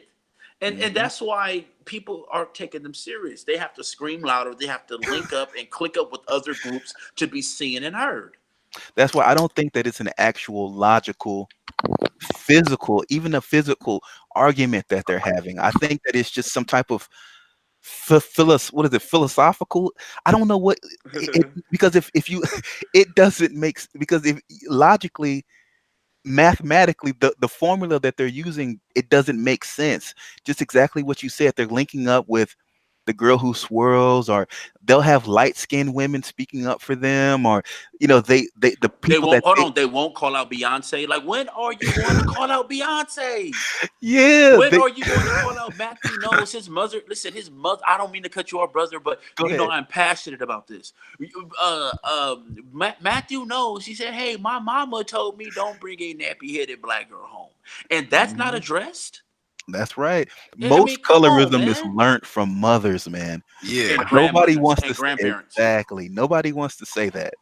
It's because it's almost illegal to speak about the goddess female. No, the It's money is that, but the money is making the boogeyman a black man. That's what the money is. yeah. That's why the money is not telling the women to straighten up because they're not going to donate. So that they're going to roll with the money. I mean, the Tory Lane situation is the prime example. You had a dark skinned woman there, a woman of a darker hue right there that participated in this circus, but you're focused only on Tory Lanes. Makes I a mean, lot of explain that shit. Explain yeah. it. You can't explain it. It's ridiculous.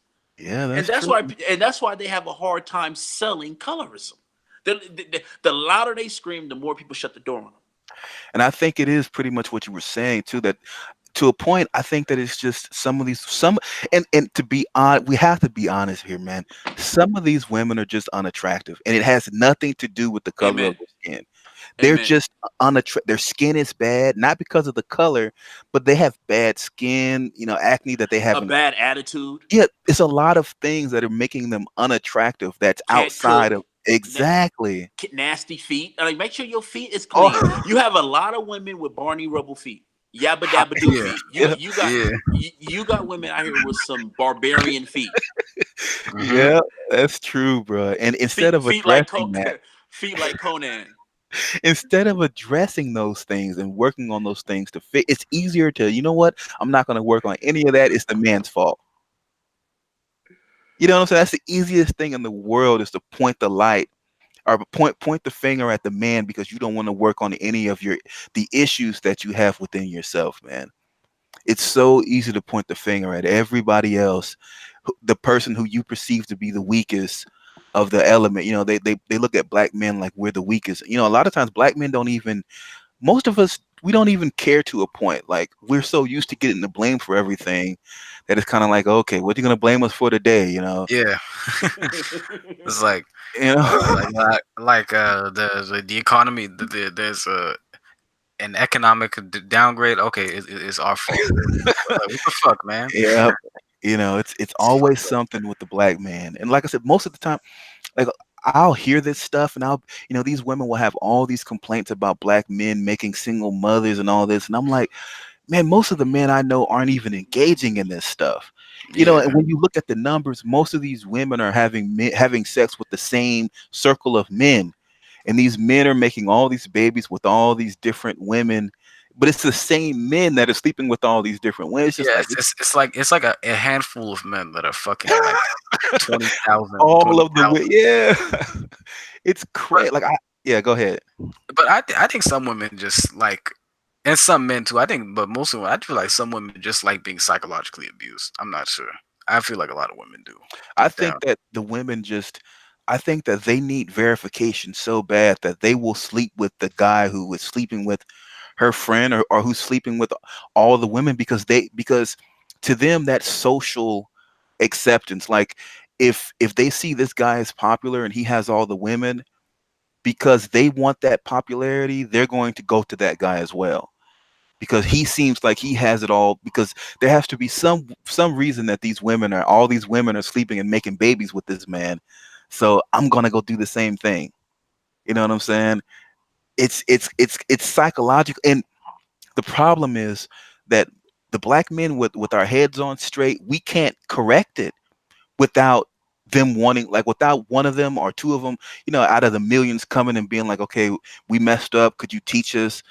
Most of us, we can't fix that problem, because society has taken the black woman out of our hands, in a sense to where we can't hold them and hold the men and hold them responsible.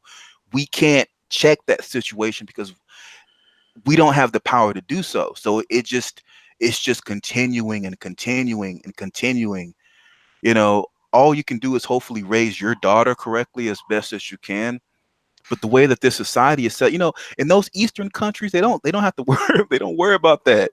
It's just here we don't have any control over the women to a point. Oh yeah, yeah, yeah. No, no, no. I know. I agree, man. Because I was just talking to my cousins a few days ago, back in Ethiopia, and they were just telling me like, bruh, like the way you motherfuckers dress. He was talking about me, like the way I dress compared to him.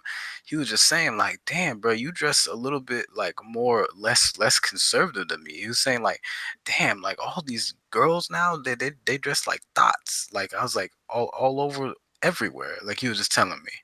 You get what I mean? That's the culture here, man. There's really no Yeah, account. There's no Women have no accountability when it comes to the reason that society is the way that it is. but Everything's on the man. They can not wear any clothes and go outside, and if they get raped or something, no, they have no accountability for what just happened to themselves. exactly. None. But now Everything's on the man. But now it's getting worldwide too, man. Because America influences the world. That's why some people don't realize that America influences the whole world, man. True. This is mystery Like, Babylon over here. But like I said, they're having a to a point, like I said, you go over there to Iran and them countries over there, those women over there still know what they can and can't go outside wearing. hmm yeah, I think that's why they want to go to war with Iran because I think they have more of a conservative values in Iran. I think Yeah. that's why they want to destroy Iran with Trump and Ted Cruz. Yeah. Man, Even though I'm not Muslim or anything, you know, I'll say that, those men, they control their society. You know what I'm saying? yeah, shit, yeah, They no, they run their stuff over there, and that's true about America and this whole westernized. They go to war with any culture that is any conservative. close to anything biblical. Anything biblical, they want to go to war with, man. Except for cough cough Israel. Oh, but that's my point. They're not biblical at all. That Israel over there, there's nothing biblical about that Israel Yeah, over I know there. it's That Israel over there is just as wicked as they are over here, if not more. yeah.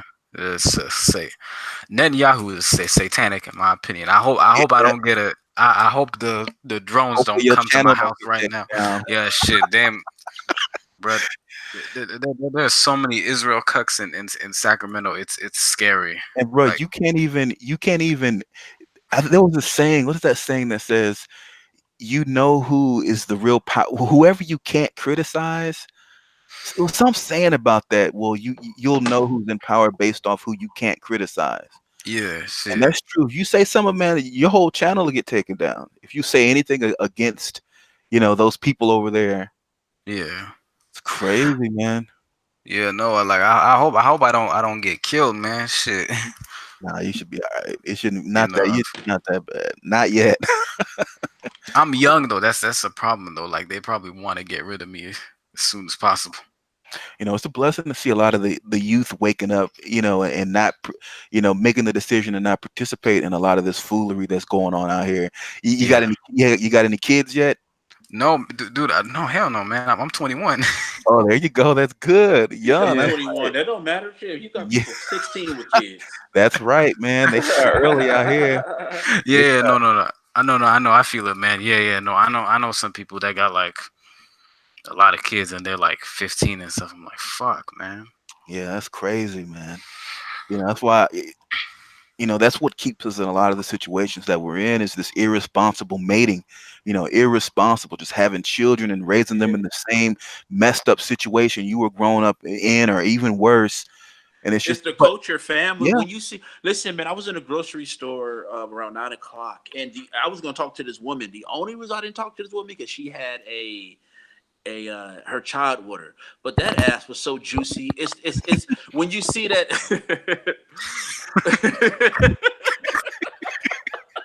hey, bro, believe me, When you I see that, understand.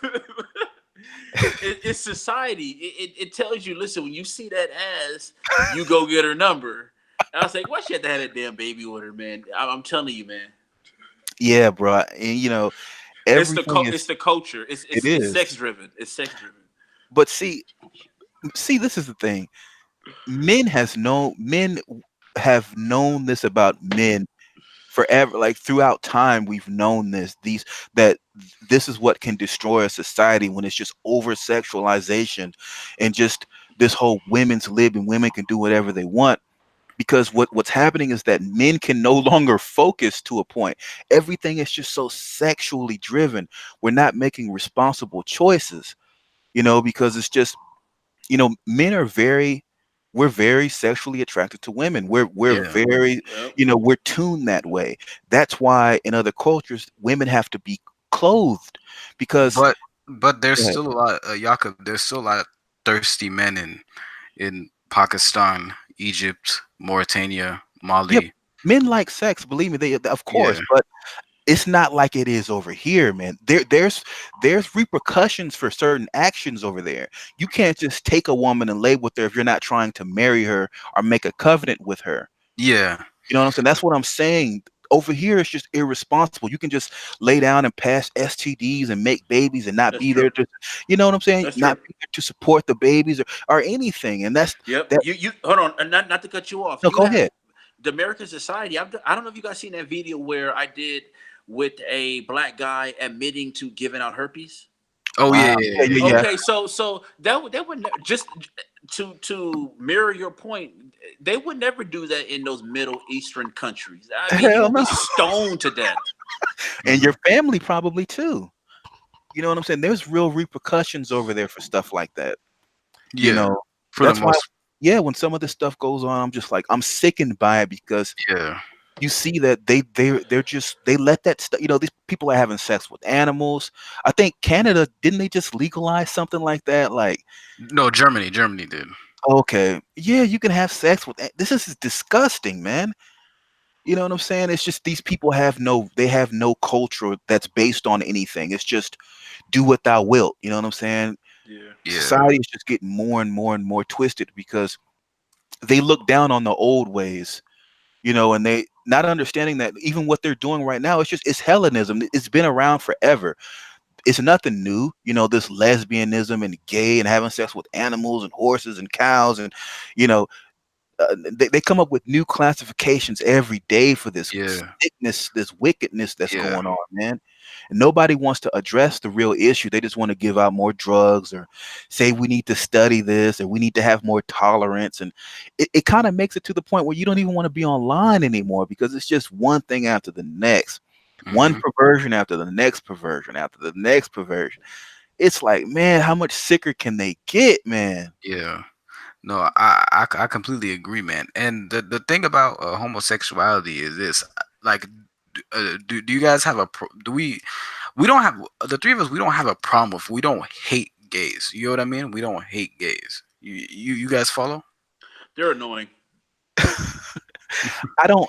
Okay, when you say hate gays, with me, it to me it's wickedness. Homosexuality is not the only. There's a lot of different, ways a person can be wicked. In the Bible it says that that's an abomination. You would get stoned for that those type of actions in the biblical days. In the days where people would adhere by those laws, statutes, and commandments, you would get that's actions that you would get stoned for. I Now, to I say that understand. I hate them, I don't hate. Hate's a strong. I hate what they do. I hate the impact that it has on society. I Yeah, find it no, disgusting. I see your point.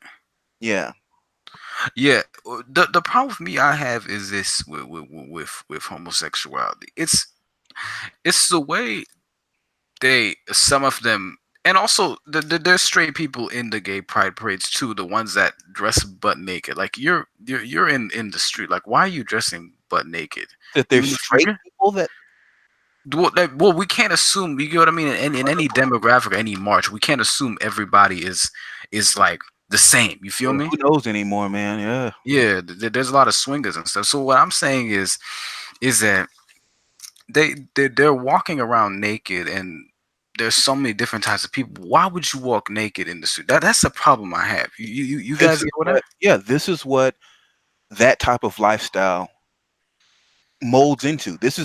All of it's the same, man. When you let a sort of wickedness go, something that's abominable go for long enough, it becomes more and more and more wicked, more and more crazy and disgusting. Before you know it, the children are involved. It just gets. That's what happens when the righteous men in society don't have any control. Mm. When you can't go and doggone purge society of this wickedness, this is what happens. You have no more control anymore. It's just the world is given over to the wicked. And Yeah. now the righteous are the people who have to be quiet, and you can't say anything, and you have to stay because you can't offend anybody. And that's why we would have that's why people used to get stoned back then, because you did not want that to develop in your society and end up being destroyed, because that's what happened in Greece, Rome. That's exactly what in America's repeating the same thing. hmm Yeah. No. No. I Ancient completely. Babylon. Yeah. Yeah, no, no, I understand what you mean, man. But another thing too about homosexuality, it's crazy. The people that also, it's so mainstream now. The people who even hate it and talk about it, like talk like they're about it the most, and that are against it nowadays, they're closeted gays themselves too, which is scary as hell. You You feel me? think so? I don't know. It I don't. is. It is. Man, that's Yeah, crazy. no. For example, Society. Hold on. Society is on its head, upside down. Yeah. You don't know. You don't know anymore. And I talk about that on my channel all the time. You don't know anymore. It's messed up. Listen, I know I'm not the only person that has noticed when you are out in public, you have a large amount of men staring at other men. Have yeah. you noticed that? It's like, dude, like, why are you looking at me more than 2 seconds? hmm You get what I'm saying? Yeah. Man, that's funny. Yeah. Yeah. Yeah, I've ran into awkward situations in the bathroom like that where it's just weird, man. Like, there's all the different urinals, and they'll come stand right next to you, and a lot of odd stuff goes on Yep. like that these days. So yeah, I completely understand that, man. And that's why I try to keep my company with people that we're like minded, or try to at least have one or two people with you that think like you. Right. Because it's scary out here these days, man. There might be come a time where it's just rampant rapings of men going on out here. You never know, bruh. Yeah. It's already It's happening, to be honest. Oh, yikes. Yeah, I ain't heard of that, but you got to stay, keep the Like, peace on you. Learn how to shoot, man. Learn how to defend yourself. Yeah, you're yeah, not you heard. well. Even if it is happening, you won't be surprised. I mean, I don't think anything will surprise Yeah, anybody. no, not no You You get what more. I'm guys, saying? did you guys hear about Bacha Bazi in Afghanistan? What? Well, I heard a lot about it. What's going on now?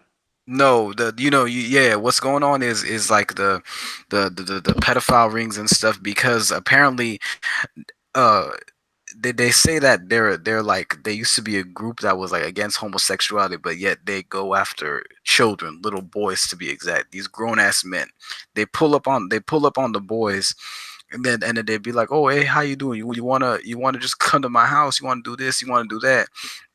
And then the kids they get hella desperate and stuff, and they're like, yeah, yeah, sure. And then people ask the old dudes like, okay, hey fam, why do you do all this shit? Like why do you lure these boys into your place? And they'll be like, oh, because I feel bad for them.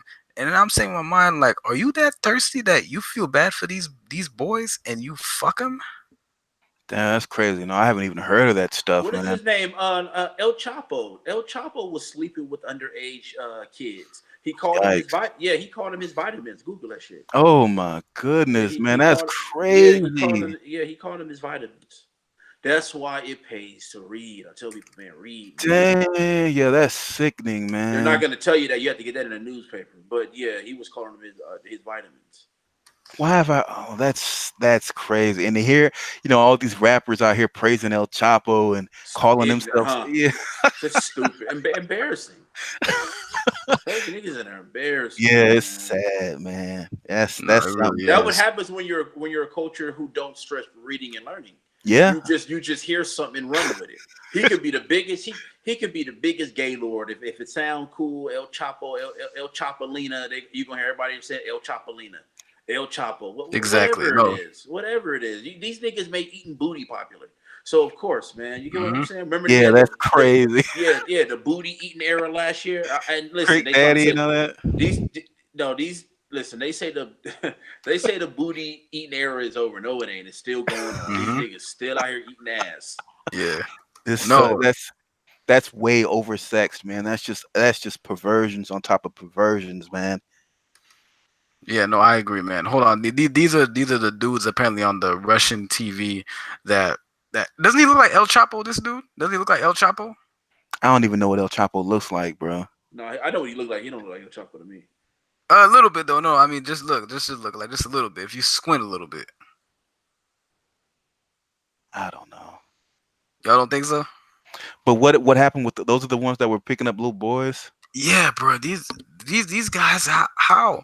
And then they say shit like, oh well, the reason why we do it, or some people say it's a lack of women. And I was saying in my mind, bro, there's been that's not an excuse, man. That's like, to be honest, they've always felt like that. They just feel now is a time because it's there's no everything is Overtime. destabilized. Yeah, Yeah, it's that a yeah, because Afghanistan was, yeah, that was right. It was destabilized. So yeah, that's what happens when the West gets involved, man. Because those brothers should be getting stoned right now. Those men. yeah. Yeah, that's I know. crazy. And the way is even if let's say you can't find a woman in Afghanistan because apparently they say, oh well, women they don't go out like that in the streets.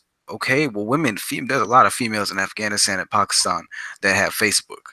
Let's I keep don't it even. How do you know about all this stuff? That's crazy. I don't even know about none of that. But it seems like those brothers don't want to take any accountability, man. Like, because again, from my understanding, when those Eastern countries, you're supposed to, get married to a woman or make her your concubine, which is like you're still making a covenant with her. She's not your wife, she's just your concubine. And a concubine is not a sex slave. It's almost like, I don't want to use the word girlfriend because girlfriend is so distorted here. It's like Mhm. almost being engaged. That's like what a concubine is. So you could either have a wife or a concubine. Now in those Eastern countries, I don't, because again, they do Islam. That's a lot different than the biblical side of things. But I know in the biblical side of things, when you would say you would have a concubine, that's what a concubine was. Yeah. Okay. No. No. I see your point. Is a concubine similar to like an arranged marriage? Well, no, an arranged marriage is an arranged marriage. A concubine is like because King David had a grip of concubines. Mm-hmm. And when you read in the scripture, it's like she's not your wife, so the only other thing she can be is it's like almost like I want to say like a what is it, like a cautionary period, or she has to work her way into being wife material. Yes. Maybe she had had sex before, right? Like maybe she wasn't a virgin when you met her. So instead of her being your wife, she was your concubine. And then maybe one day when you felt like she deserved it, you would marry her. But Oh, a okay. concubine, she can't have sex. When a woman would become your concubine, she can't go out and have sex with any more people. She's now your possession. Mm, That's what okay. it, so yeah. That would, damn, that would actually be a lot beneficial to a lot of societies if they had that. Yeah, but like I said, in this society, man, it's just they don't want any accountability. A person wants to be able to just have sex with a woman and then just go have sex with another woman and with another woman, and nobody's making any covenants. These babies are just growing out without real families. They want it that way. They don't want to have to, because you could get stoned for that as well. You can't just go out there and have sex with the woman. Her brothers, her father, the society in itself would come after you for doing things like that. You can't just do that. You would have to pay a bridal fee for a woman. There was a lot of responsibility behind taking a woman. You know what I'm saying? Because in a sense, you're affecting the society as a whole with your actions, with your sexual organs. You know what I'm saying? So there's a lot of responsibility in that. Yeah, no, no, I can completely agree, man. No, there, do you, what was I gonna say? I lost my train of thought. No, no. So there is a lack of personal responsibility in our society, and I think that In a way, it's because we don't care about each other, man. We don't care about we don't care about the impact that it has on the brothers. Like we don't care about how our seed will affect the seeds of other brothers and sisters around them. We don't care about them having any direction. We just want to just get our nuts off and just go on and do whatever we want to do. We don't care exactly. about the well-being of us as a people. And mostly that's because we have no culture. We don't really like each other. Some we grew up around each other being picked on or this or that. So we don't have a strong connection to each other in that sense, because again, there's no culture to dictate how we should treat one another, how we should interact with one another, how we should speak with one another, how we should debate issues. We don't have a culture that tells us that. So a lot of times we end up abusing one another. You know what I'm saying? Being very mean and aggressive to one another, to the point where you'll push your people away. They don't want to have nothing to do with you. You know what I'm saying? Like that Yeah, no, argue yeah, that long argument about what was it about, how black men get successful and then leave the hood and don't want to do anything for the black people no more. but they make it as if like every successful black person goes to like the whitest of the whitest of the whitest neighborhoods. They really don't, most of them. And at the same time, you can't be a successful person, not in the sense where, legally, and live in a hood. Come on, that doesn't even make sense, man. You're around people who are, you know doing their best to find food to eat, and you're driving a Mercedes Benz around it. That doesn't even make sense. You can't do that. You know what I'm saying? You're going to make people envious of you. There's all type of issues that arise from, even just like with Nipsey Hussle, that whole situation. People are going to get envious of you because a lot of our people don't have it like that. Yeah, no, I know, man. And I think the best thing to do maybe move to like there are majority black suburbs in many places of the country. We don't all live in low income areas. You get Of what I mean? course. Of course, but to So them, we're all leaving the hood, and we all forget about the hood and this and that. That's To them, that's what that means when we go out and strive for something to better ourselves. It's where we don't care about the hood and this and that. Where you know, I think that everybody makes their decision, man. If you make the decision where all you want to do is do drugs all day, or hang out and smoke and kick it, and shoot some hoops and this and that, and you're teasing the person who's trying to go to school, and who's studying, or has to go to work and this and that, then I mean, what do you expect is going to happen? You get out of this world what you put in. It's there's a law for that. Like, if a person is studying and making the best out of their situation, then you can't expect them to stick around in hood areas like that. Come on. Yeah, no, no, I agree, man. I think maybe with some black men, I think when we reach successful lengths and stuff, I think just move to like a black suburb like DeSoto, Texas, or like let me see, like Fulton County, like Atlanta or something. That's what I would recommend, or like Prince George's County. That's what I would say. What do you Now, guys say think? me personally, if a brother becomes successful, man, I say that's a blessing. And shoot, I can't even. Hey, man, brother can go where he can afford. You know what I'm saying? Exactly. Yeah, yeah, yeah. No, I mean if he wants to still be like part of his community and stuff, like if he wants to, you get what I mean? I If you think guys that follow what I mean? the one thing for black men is we have to find our own community, man. You either have to find a community or you have to create it.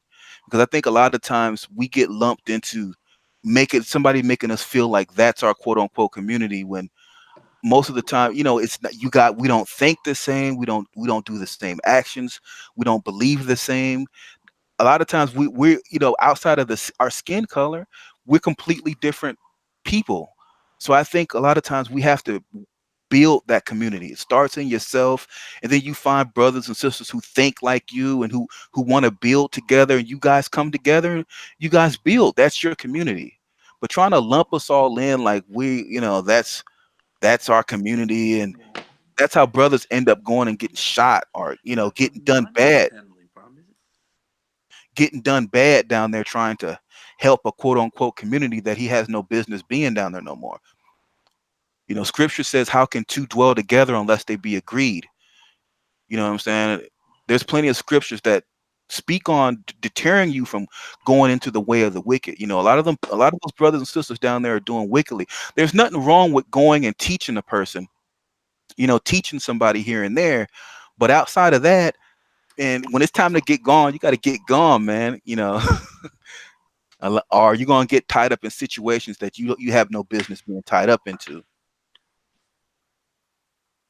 Yeah, no, no, I agree, man. I think at this point we just have to we have to build our own or or or perish. Don't you think?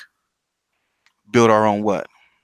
Like any like business, economy, community.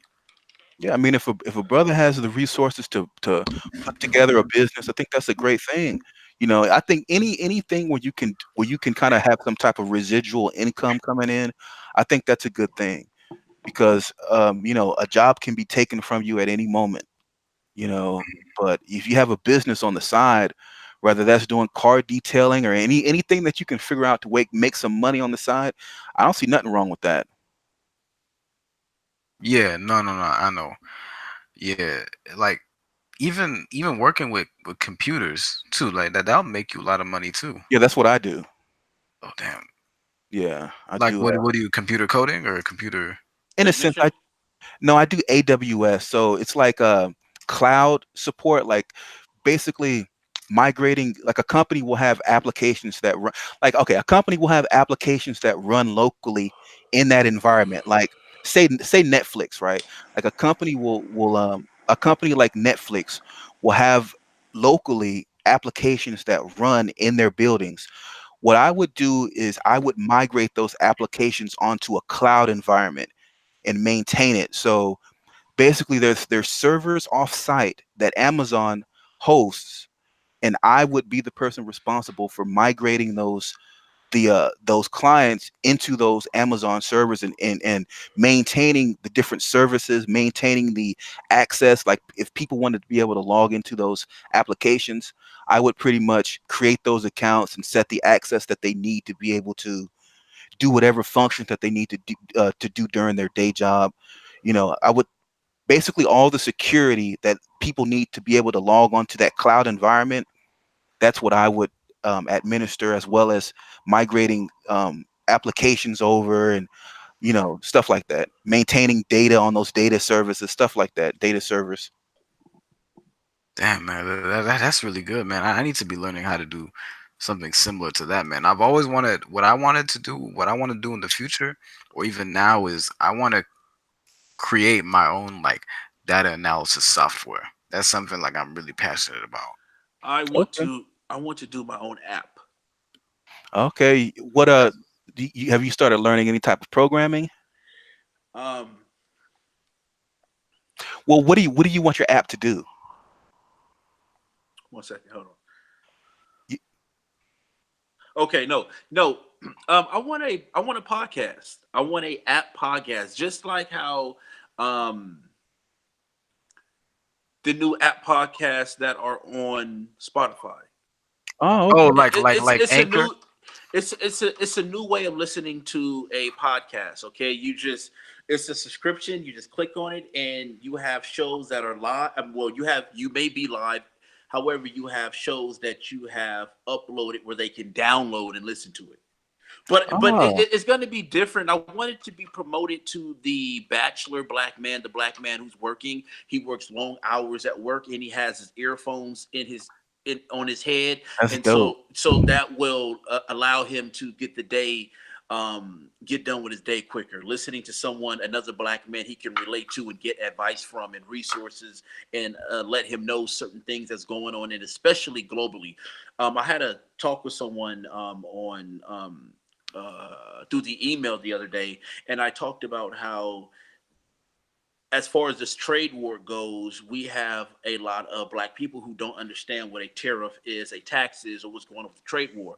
And you have to have at least one black person that can get on um, a platform and explain, because we don't have that. Other like That's when you true. look at these white channels, they're talking about tariffs. They're talking about new investment apps.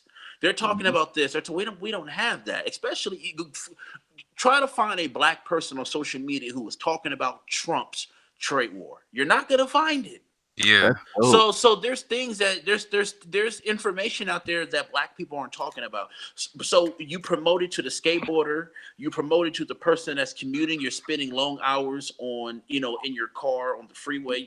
You're a truck driver. Let's say I have truck drivers. Shout out to Lamarcus Night Train. He drives the 18 wheeler from state to state. He listens to me through state to state to state. So therefore, and others, not just him and others. So what I'm saying is promote to the brother that is busy, because you always need something to pass time. You always need something to listen to. I am a person who personally, when I'm working out, I have noise counseling headphones. I like to be zoned out, tuned out, and I'm a person that is into sound. I like the best headphones. I like to hear that crystal clear sound. me too. I want the full experience, and that's what I want to do as far as commentary radio. That's dope, man. That sounds like a great idea, man. Did you Yeah. want to create that yourself or kind of outsource people to create your app? Outsource also, man. I would networking. Before you got on, me and Deidre was just talking Oh, about networking. yeah. Yeah, So yeah, of course, networking, and and another thing, if your show gains traction, you have because we are in a commercial era Yeah. on cell phones. So anytime you're on your cell phone, you might have a commercial or a advertisement pop up. Advertisement mhm, companies will pay you to advertise on your podcast or your radio show or whatever. So there's all type of avenues to expand. yeah, And that's dope. you want to be able to have certain information. You want to say, okay, I need to figure out what the hell Trump is doing. Why are the prices are high? Okay, the prices are high because of the trade war. Where can I go that is not a white person, a Hispanic person, an Italian person that is talking about the trade war? Yeah. Okay, Organic is talking about the trade war. I got to go to Spotify and download his material. That's a beautiful idea, bro. I Yeah. think that's fantastic because I think a Yeah. lot of times the reason that a lot of brothers and sisters kind of ignore that aspect of society is because the people presenting it to us don't have a face like ours, so we think it's Yeah. not for us. You know what I'm Yeah. saying? We think that information is not for us because of the package that it's delivered from. So I think that would be great, bro. Do you have people that like okay, so if you're doing one aspect of it, do you have other hosts or other what are the broadcasters to that you're going to work with when it comes to that? I think that would be a great idea because you will want something that's 24 hours. Yeah, 'cause that's a lot When of you look at material. popular YouTubers, they're well, not all popular YouTubers, but when you look at a lot of the YouTubers that do celebrity gossip, Hmm. they're 24 hours with it. Oh So when you're yeah. 20, listen, you have people that live certain lifestyles, and there's certain things people like depending on the life they're living. So Hmm. if you're a person who works night shift somewhere, you want to listen to a live YouTuber that you like, your favorite YouTuber. So when he comes on live, you're like, oh shit, cool. The Yeah. the night's not gonna be boring. Or you're commuting to work and you hear it's just like your favorite radio station. So you want, let's say I can do mornings or I can do the 12 o'clock. I don't even have to be live. I can just record a series of videos and Yeah. upload it into the database, and then you download it and listen to it. And then in the morning, someone will do something live. The morning show have call in guests and That's dope. prizes that you win and all that type of stuff. You get what I'm Yeah. saying? Like just a um A thinking, like a think. So basically, it would revolve around talk. Like it would be most likely talk, no music or nothing like that. It'd be like talk shows, like discussing different topics and different kind of spreading knowledge and information. yeah, more on a high Q level. Also, Yeah. man, raising the high IQ. Like, I mean, anytime you hear, listen, man, imagine, just think of this. Imagine walking into a coffee shop and you overhear two black men talking about the trade war. Honestly, bro, that'll probably happen just one time in your lifetime. Hmm. That's Yeah, the that's market. fantastic. Yeah, that's the market I'm tapping into. That higher IQ market, where people are thinking outside of the box, and they are just because it's levels to a lot of things. They're just on a level as far as information and what they want to hear. Now, yeah, we'll go ahead and go back into with adventure into other things like Hmm. colorism or stuff. But overall, it's going to be on some like top notch news shit, man. Like Yeah. just unique stories. And yes, we'll be talking about Black America, obviously. Just like on my channel right here, how I just cover everything. We're gonna cover everything. That's Everything is gonna be fantastic. covered, and it's going to be geared towards the busy black man. Where so let's say you work construction, you got a 10-hour shift, you can get on the you can go to the podcast on Spotify and download let's say you want to listen to whoever's in the morning, you can listen to him in the morning. Let's say kid is evening, he's gonna drop some videos evening, you work an evening shift, you can download it evening or advance, whatever, man. Just pretty much, but I want it to be where the listener, the subscriber, the supporter can control it. I want it to be like like a it's like it's hard to explain it, but I want them to have more control of it. Meaning, like as far as what type of content they want, what you're, at what Mm. time. Like I want it to be narrowed down to the T. Meaning, at what certain you even have updates. Meaning that you could set a timer. So let's just say I'm coming on at 5 o'clock. You have updates. Okay, you That's get an awesome. update. Kid is coming on in 5 minutes, so you can get ready and get your Wi-Fi ready. And it'll revolve around black men, like black men hosts and all that. Amen. And we'll have special guests. Man, We'll have ladies come through and talk. And because I yeah, work with women, you know that I promote intellectual women. So therefore, yeah, we'll have women come in, intellectual women. Like again, you to be on this show, you have to be if you're going to be a woman guest, you have to be an intellectual. So this is what I mean by a higher IQ. This is on some other shit. mm, You get what I'm saying? This is on some way other stuff. This that is Yeah. sounds dope, you know. man. And a black men will have the control over it, though. It won't come to Yeah. the point. Okay, yeah, that'll be dope. You ever heard of the Black Brain Trust? No, I haven't. They're a group on YouTube. They're kind of just starting out. They talk about kind of the same thing that you were just talking about. They talk about all those different types of topics when it comes down to politics, money. It's like a group of maybe four black guys, and it may fluctuate here and there, but they're called the Black Brain Trust. In case you're, whenever you may be thinking about people that you may want to bring on to collaborate with, bro. But I tell you, that's a fantastic idea there. Thank you, man. Thank you. Yeah, Yeah, I yeah. think. And you That's want it. beautiful. Yeah, you want it to be where people have hands on. They feel like they control it, man. Yeah. Through time you come up with more ideas and stuff like that. Hmm. But somebody might be out there listening and take my idea. It's okay Hopefully. because it's no, it's okay because you're supposed to share, and it's enough to go around. If you're good, people are gonna come Yeah. listen to you. It's like you're trying to get let's say you're an artist out here, unsigned artist, and you're trying to get a deal, and you give out your let's say your mixtape, or you're emailing your MP3 file. Listen, if you're hot, they will come looking for you. Yeah, Okay, that's so true. I don't mind spreading the news. If you have hot stuff, people will come looking for you. There's no Yeah. need for you to say, hey, I got some hot stuff. Listen, no, if they hear you, they like what you got, they're going to peep you out. Yeah, that's dope, man. It's like, especially when you're talking about those, because there's a lot of advertisers that they really do come through when if you have like streaming radio type content like that. Yeah, you'll get a lot of advertisers who are interested in stuff like that. I think that's fantastic, man. As long as you have the kind of knowledge that people would want to hear, that you feel like you could teach people, and you have that type of knowledge to share, that would be fantastic. Yeah, and we'll have discussions like this, three and four brothers on, and we're Yeah. chopping, we're chopping it Hmm. up about, and we listen.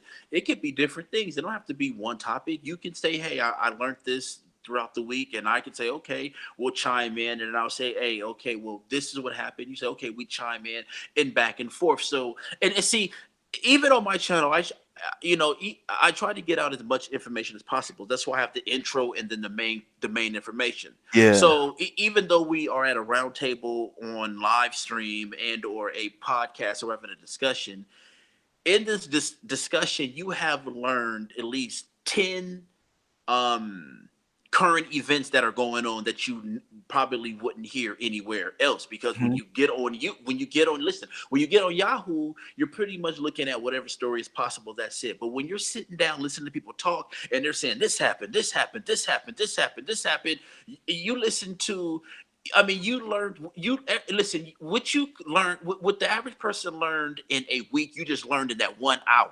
Yeah, that's true. Exactly. And that's what we're doing. We're taking as much information as possible and explaining it in a small amount of time. Man.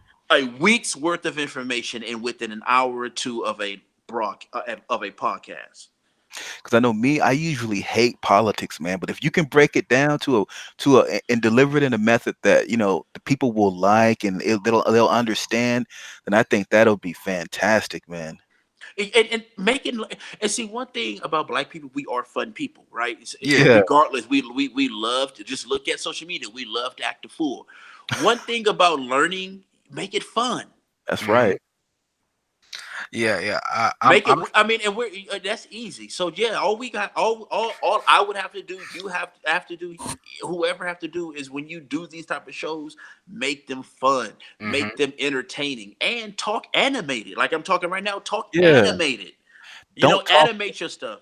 Don't talk over the people. A lot of times I think people get so caught up with using huge words and this and that to kind of show that they have a deep vocabulary, but you got to understand your audience. You may lose your audience, and what's the point in speaking in ways that you're it's like you're trying to belittle your audience, or you don't come on. You got to be able to connect with them and present it in a way that they can pick up and they can understand. Correct. That's why I Yeah. said you want people to relate to you. You want them to have a Yeah, hands-on experience. Through time, there will be different ideas that I will put in place. But listen, man,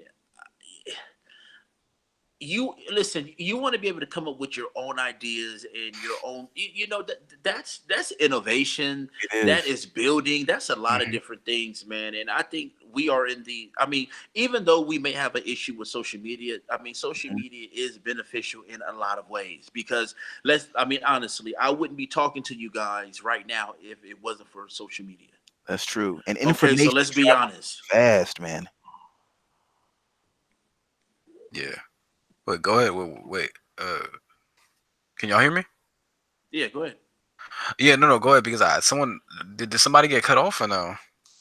Yeah, I think I was just saying that how with social media, how information travels so quickly, and that's in a way that's a blessing, but at the same time it can kind of be like because a lot of the information may not be verified and people will automatically start believing it because, like I said, the information is just people will post up anything and everything, and that's I think with the Twitter how if you follow some of these black Twitter people like I don't know, what's not Tommy Sotomayor, but there's another guy. I don't know his name, but everything's about getting the black person in their feelings. Oh, look, the police is the black. Wait, is it Umar Johnson or Tariq Nasheed? I think it's Tariq Nasheed, but everything is just like there's some people where I just can't follow because it's every I day have a is like question. I have a question for you guys. What do you guys think about Tyreek Nasheed? This is how I feel. go first, yeah. I have mixed feelings, bro. Like some of the things he says about ADOS, I agree with, but at the same time, though, he goes after the wrong people, and then like when you question him on this thing, and and this is what people question on. A lot of people ask him this: do you consider U.S. Virgin Islanders and Black Puerto Ricans ADOS too because they're American citizens and they're considered Black Americans as well? If you, in a sense, you guys get what I mean? Hmm. Right, right. So people ask him that, and he's like, "Well, in the Wikipedia it says they're Caribbean Americans." I'm like, "We're asking you. We're not asking Wikipedia, man."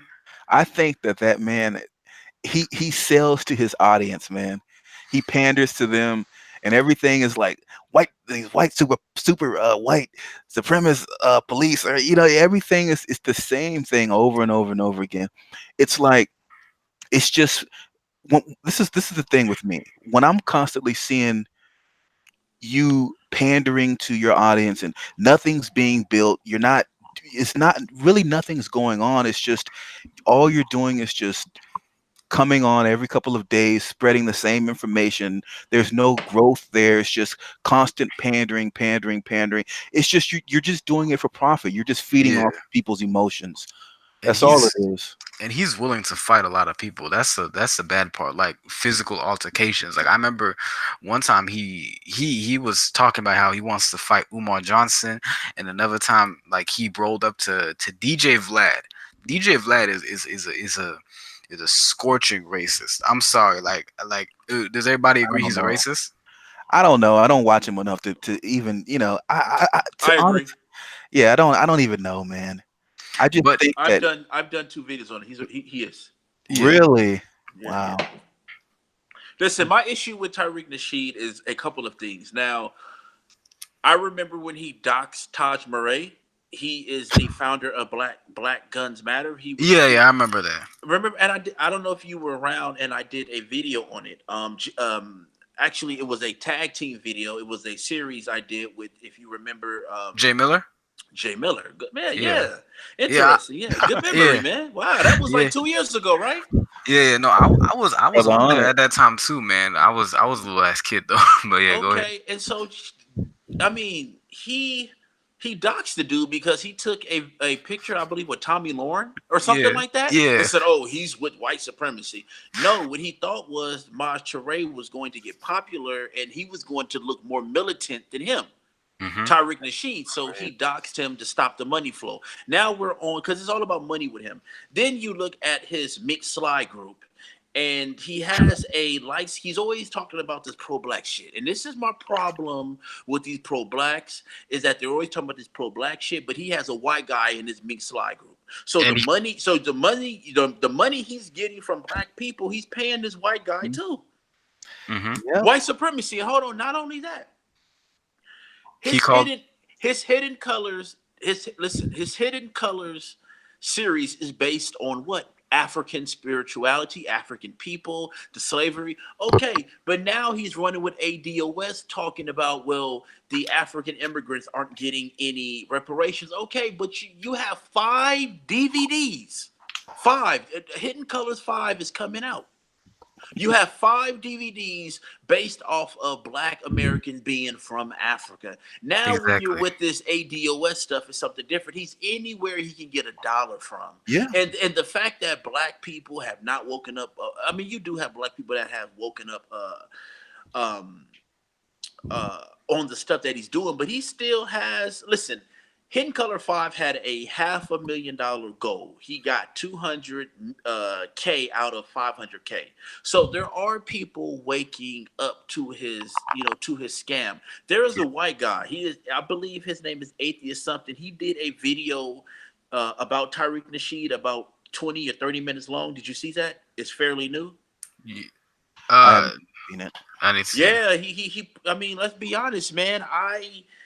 He pulled Tyreek's card. He showed Mac and stuff. He's the Mac. I mean, so what I'm Wow. Yeah, saying, so what I'm saying is, yeah, he's an old Mac man, and now he's the yeah, pro-black.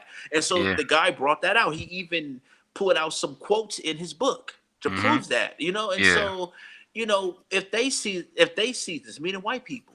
I mean, of course, they don't take us serious. That's what I'm saying. Like, they don't take us serious. They And see that. remember the crispy puppet too? And I've done No. videos about this saying, listen, dude, it's enough with those crispy puppets. Yeah. Yeah, I've seen that. I saw that video. I know what you're talking about. Yeah, I saw your video on it. I remember that what he used to do with him and Tommy going, and that's what it seems like, man. It's just a lot of pettiness, man. These brothers on YouTube, they find an audience and they just placate to whatever that audience wants to hear, whatever's going to get them the most money. It's just, it, black people are always looking for a pastor to follow, man. Any Yeah. pastor that Amen. you Amen. know that's all. It is always the same formula. These guys were pimps or some type of Mac, and they can talk that game real good, and they come in and take advantage of the people, man. They've been doing it for forever. They come in and they just take advantage of it. But honestly, a lot of our people, they love to be taken advantage of, man. They just want to hear good words. He come on and say, "Oh, the white supremacists," and there's people who love to hear that. They're Yeah. not doing anything with their lives, and they want to blame it all on white supremacists. That's what they want to, and for people like that, there's a pastor for them who's gonna come out and say it's the white supremacist that's doing all this, and you can't do anything with your life, and he's causing all the problems in our communities. They don't ever want to address what our people are doing. It's always what the white man is doing, but they don't ever want to address the wickedness that we're doing to each other. You know what I'm saying? The stuff that we're doing in our communities, the irresponsible sexual stuff that we're doing in our communities, and even if you even start to bring that stuff up, they'll shut it down because they don't Oh want to. yeah, They don't you're want to mess cool. up their money. Yeah, they Yeah. don't want to Yep. mess up their Coon money, coon bro. Yep. minions. Yep. Yeah. Man, Tariq. I feel like he's starting to like get a sense of like who a lot of people. I think he stalks a lot of black YouTubers, to be honest. Yeah. Tariq. You know what? What's so interesting is not. I'm sorry, not to cut. It's so much on this guy.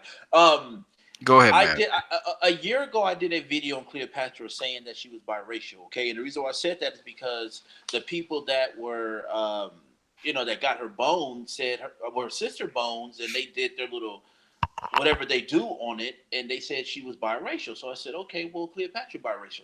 This dude Tyreek Nasheed comes out like a week later talking about Cleopatra biracial. That's when I said these guys watch our videos. Yeah, cause I remember one time like he was talking about.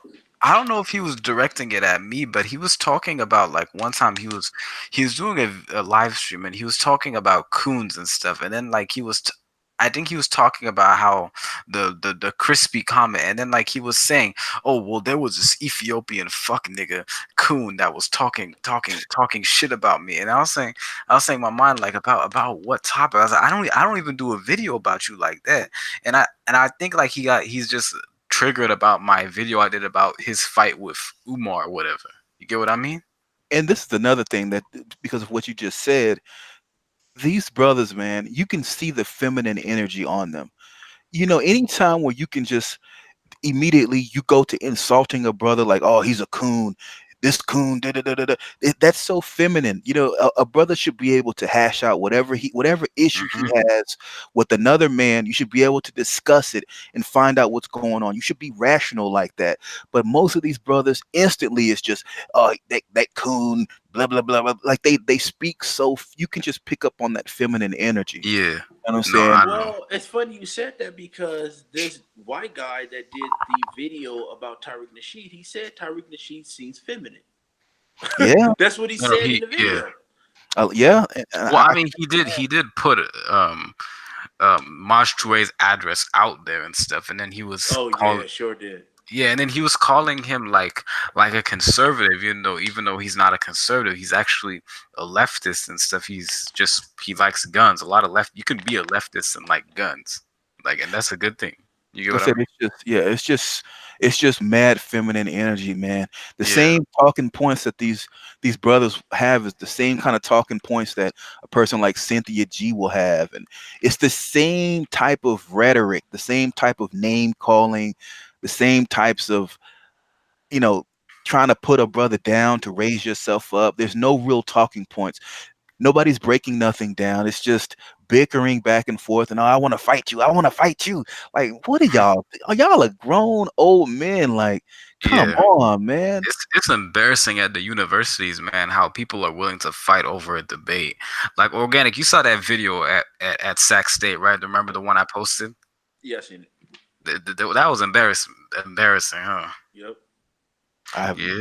Oh, I'll show you like a few clips of it, but Hey guys, I'm gonna get off here. You guys, it was nice talking to you guys, man. Hey, You you guys go too, ahead and bro. finish this. Don't get off. Go ahead and finish this. I'm gonna tune in a minute. All right. All all right, right, bro. It's been a pleasure. You all all right, right? all Peace. right. Have a good one, Organic. See you, man. Bye. All right, Jakob. I'm gonna show you the video real quick about the what happened at Sac State real quick. I'm gonna show you like a snippet of it. Just want to show Hmm. you the most insane parts. But yeah, brothers will do that, man. We want to fight over anything, any little thing when we feel like our pride is hurt. Is we want to fight about it instead of getting to the Yeah, bottom of it. yeah. Hold on. Let me do screen share. Okay. All right, there. Can y'all see it? Okay, there. Hold on. Let me just do this.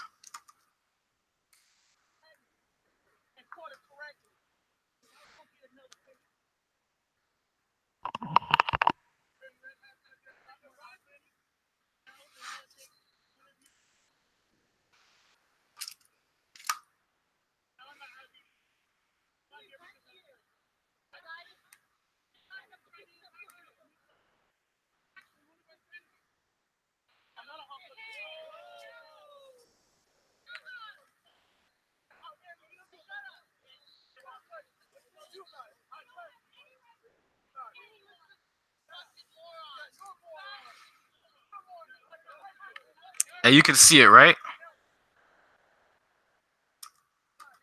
Jakob, you can see it, right? Yeah, I can see it. Hold on. Hold on. Yeah, I'm gonna just show you like a little part of it, and then we'll continue.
What you think, man?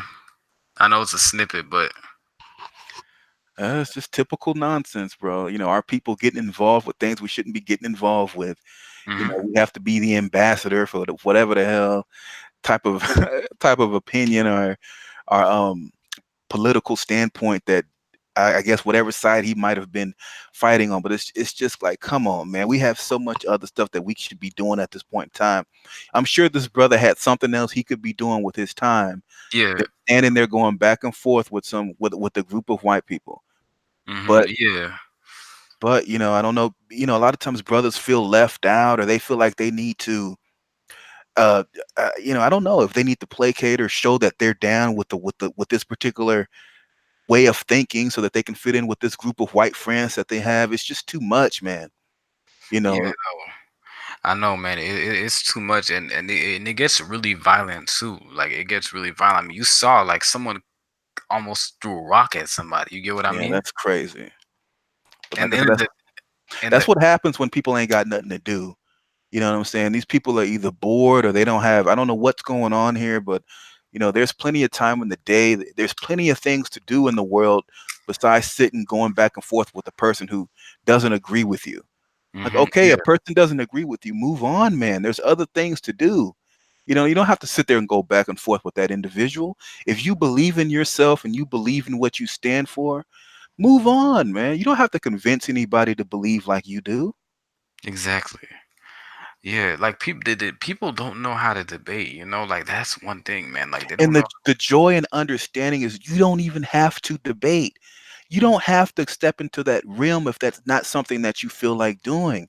If it's going to lead you to be so upset and angry, man, go do something else with your time. Exactly. There's all types of wonderful hobbies you can pick up. If you like to garden, man, go find something else to do. Nah, you right, man. Like shit.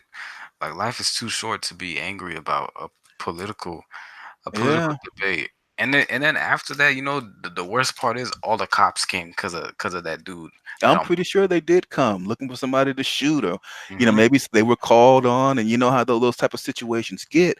That's what I'm saying. Why put yourself in that type of situation, man? For an idea, like for a particular standpoint, move on, man. Hmm. Yeah.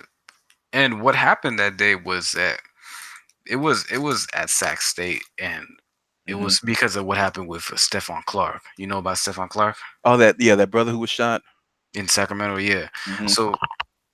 So there was a protest for Stephon Clark, and it was supposed to be outside of Sac State. And then like my professor was telling me like, okay, like if you want to go, you can go ahead. I'm like, okay, I'll go. And then I tried going to the protest and stuff, and then it was happening for a little bit, and then I was just like, I'm gonna go here for a bit, but then I was like, damn, like I had like hella shit to do at the same time, like I had a laptop with me and stuff that belonged to the school. I'm not gonna fucking you get what I mean though, man? Hmm. Like I, That's I have right. to I have to return that shit. So I ended up returning that, and then I was gonna go back to protest, and then there was like a huge ass protest and stuff with these Blue Lives Matter people that came, and uh, and then people got hella mad and stuff. And you know what's funny? A lot of conservatives hate Blue Lives Matter for burning passion. That's what I realized. I don't know, man. I don't even that whole this lives matter and that I don't even get involved in any of that, man. I'm just like, I see it from a distance. I'll see some of that online and I'm like, oh, well, I stay out of it because it's not really at the end of the day, it's none of my business, bro. Like Yeah, that brother who was shot and murdered. I hate that stuff happens. And I try to what I do is I speak with brothers and sisters about, you know, what's going on, why it's going on. Like again, I'm a Hebrew Israelite, so we come from a certain perspective on that. But all this marching and you're gonna go and stand in the street, like man, what are you doing? There's other things you could be doing right now with your life. I'm pretty sure brothers and sisters who may be in need that you could be helping right now. Or I'm pretty sure there's something else you could be doing with your time yeah, instead of standing in the street inciting some type of nonsense. And then when something happens, now it's this lives matter and this lives matter. It's like, man, if your life matters, go do something with it, man. Quit exactly. standing on the street hooping and hollering. That's not making a difference. We've been doing that ever since we've been here. Mhm. There has to be another type of method to get accomplished what you're trying to get accomplished. All this standing on the side of the street hooping and hollering, man. Come on, there's other things we could be doing. Yeah. Yeah, no, no, I agree, man. To be honest, like there's so much shit. There's so much shit to do. Like when I was Yeah. driving back from the protests and stuff, trying to go back to Sac State and stuff, I saw a lot of homeless black people. And and what I did was I got out of my car and then like I tried helping them out. I gave them some free waters and stuff. That's a I was blessing, man. like, There you go. That's what I'm saying. Be a blessing to somebody. You know what I'm yeah, saying? Focus on doing that. All this other stuff, trying to go back and forth with these white people. Look, they're not gonna think like you. We're two different groups of people, yeah, man. You yeah, know, doggone, move on. yeah, All this standing on the street screaming back and forth. It's just ridiculous, man. And we're being at the end of the day, it's like we're being used. Every time there's some type of agenda, they use us to stand on the side of the street and scream and yell. Like, dang, man, we got to get to a point where we stop allowing all of these people to influence us to stand on the street and hoop and holler and march. It's yeah. always something the black man is marching about. Always the black woman, the black man got to go march. Dang, man, do something else with your time.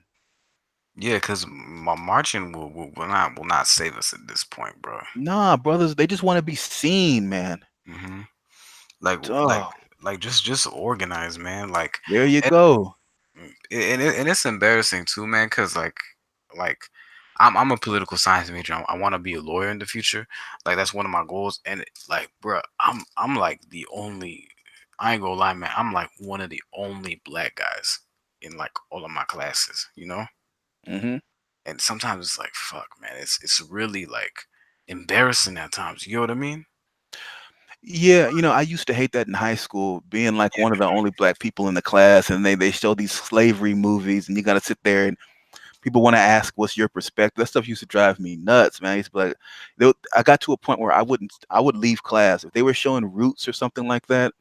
I would leave because it's like, is this the only aspect that you guys see us in? Is that we Yeah, were we were slaves? That's all we get presented to us.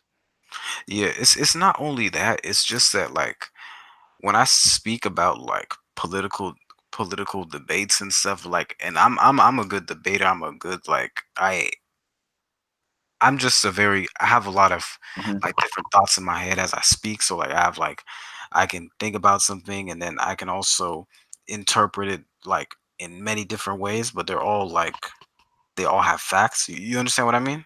Yeah. I can see it from all different perspectives and stuff. And a lot of people, a lot of other groups, they I think deep down they think like we're dumb and stuff. So they're like, wow, like they say, damn, bro, you real smart. I was like, bro, I'm in the same class as you. Of course, like a lot of motherfuckers That's like something, ain't it? yeah. I'm like, damn, bro. I was like, damn, did you really think like I'm hella stupid? So I was like, no, man, I'm just as smart as you, even smarter in many aspects. That's Yeah, right. yeah, Do you see what Martin's posting? That's some good information there. I like that what we were talking about that a lot of the black men because they're raised around black women, and you know how black women are in the house and just in public. There's a certain aspect of black, like there's a certain group of black women who they exhibit, hooping and hollering, and they'll get up all in a man's face and always try to incite a fight or some type of conflict. And the black man sees that and thinks that he can do the same thing, and he won't be perceived as a threat like a lot of the women, because a lot of men will look at women like, okay, whatever. But if you as a man go and you act as emotional and with such conflict as a woman, you're going to get perceived as a threat. And then when you get shot down in the street or shot in your car, shot by these police officers, now they want to march. And that's very true. A lot of these brothers, because they're not growing up around righteous men who can teach them how to handle themselves when they're out in public, how to walk and think and act like a man and not always try to jump into conflicts and try to assert your whatever type of. dominance. Yeah. Yeah, a lot of men don't, they think being a man is just hoorah and hooping and hollering, oh, let's fight. Everybody ain't gonna fight you. Some people are gonna put a bullet in you. Yeah, yeah, You no, know what I I'm saying? And a lot of brothers, they don't perceive that. They think that being a man is, you know, always trying to handle something physically. And that's why a lot of brothers lack mentally. It's because they're not using their mind to handle conflicts. Everything is they want to use their fist, their brawn. You know what I'm saying? And that's why we're perceived in that manner. And again, that's because they're growing up without any type of righteous men in the house to teach them these things. Yeah, yeah, no, I know. It's like just it's well, it's only towards us though that the so-called like the thugging happens. If you think about it, they get very proper when they get around other groups.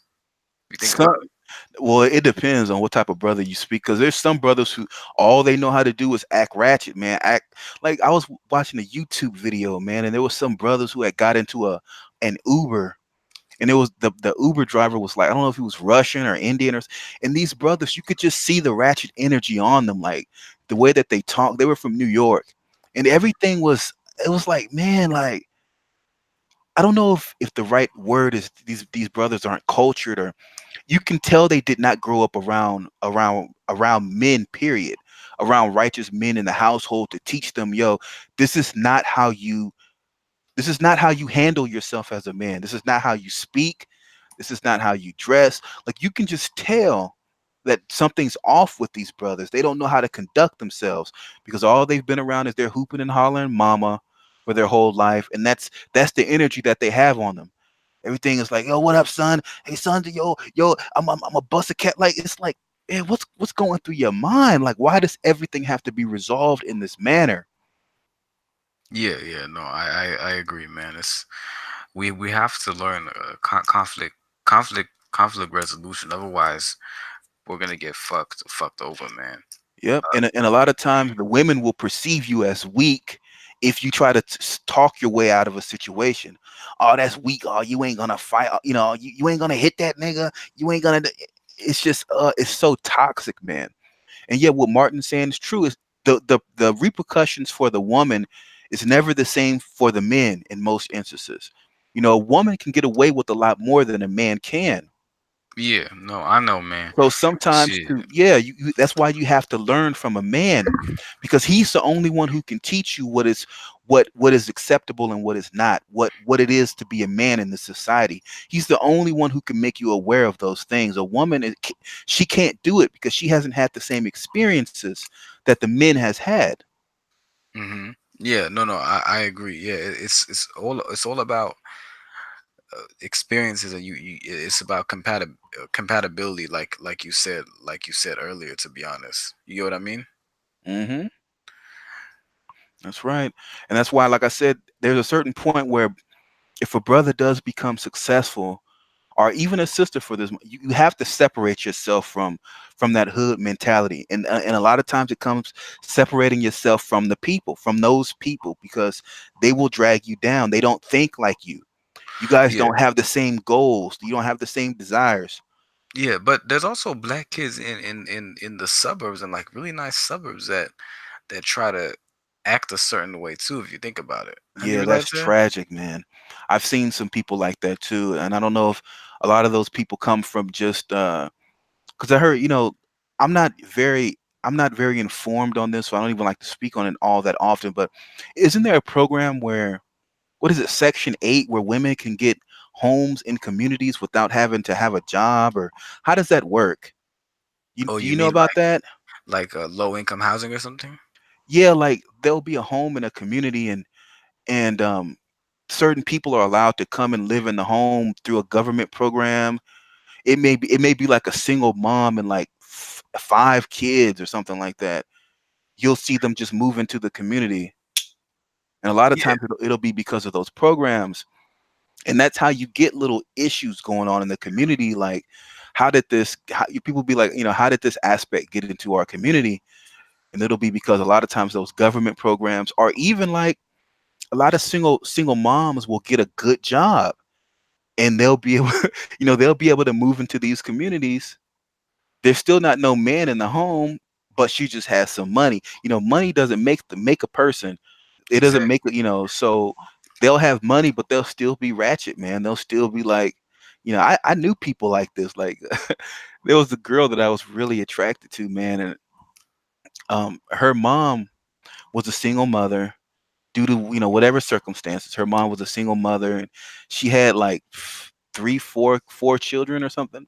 No father in the home, and I was just so attracted to this daughter. But it was just a bunch of ratchet. It was when I was younger.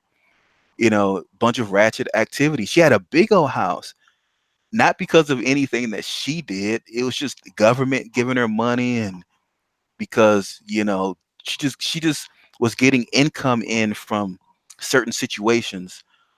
I think she may have been some type of maybe one of those hospital type of aides or whatever those people are that work in the hospital. Not a nurse, but Nurse aides or like something like receptionists, that. Yeah, but she was receptionists getting a like lot of in Kaiser. yeah, Yeah. she was getting a lot of income from certain other things. But now I look at that situation, and now all the girls are single moms with all these kids. It's just like from one generation to the next, man. hmm And what's weird is a lot of these the low income housing they happen in sundown towns, which is kind of ironic. Sundown towns. Yeah, that's crazy. I've never lived in one of those, or I don't even know. I've Yeah. never even, but that's something, man. Yeah, it's like you know of Antioch, California. I've never heard of that. Hold on, I'll show it up to you right here. Hold on, let me just type So it up. sundown, is that where you have to be in the house before sundown or something? Well, it was formerly a sundown town. But Uh, like those towns where like it was like anti-black and stuff. It was like a those type of towns. oh wow, Yeah, and then the Section 8 happens in that town. I'm like, damn, bro, like that's that's gonna be crazy. yeah. It's like don't try to like what's that word? Like try to I know come. that. Yeah, I know that there's some Section 8, like in San Antonio, and there's a bunch of different areas where you'll see people who they qualify for those programs. So you'll see them living in house, and they'll be nice houses, but because whoever was the owner of that house signed it up for, I guess, Section 8, people can move in, and hmm a lot of times those people will bring certain aspects to the community that wasn't Yeah. there before. But the thing with Antioch is it was always bad when it was white too. It was a Portuguese town too. It was a white Portuguese town, and it turned into, I would say it's pretty mixed, but I mean I'll show it to you. Hold on. Mhm. You see the demographics? I don't see nothing yet. Oh, do you see now? I think let me try to mute my mic. Hold on. Hold on. How about I'll present to everyone there. You see it now?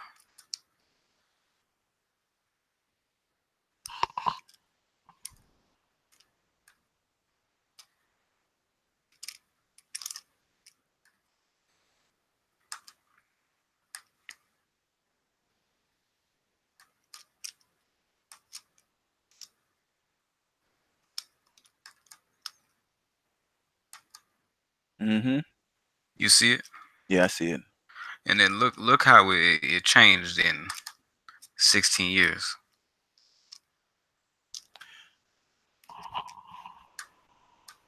You see that? Dang. Yeah, that's something.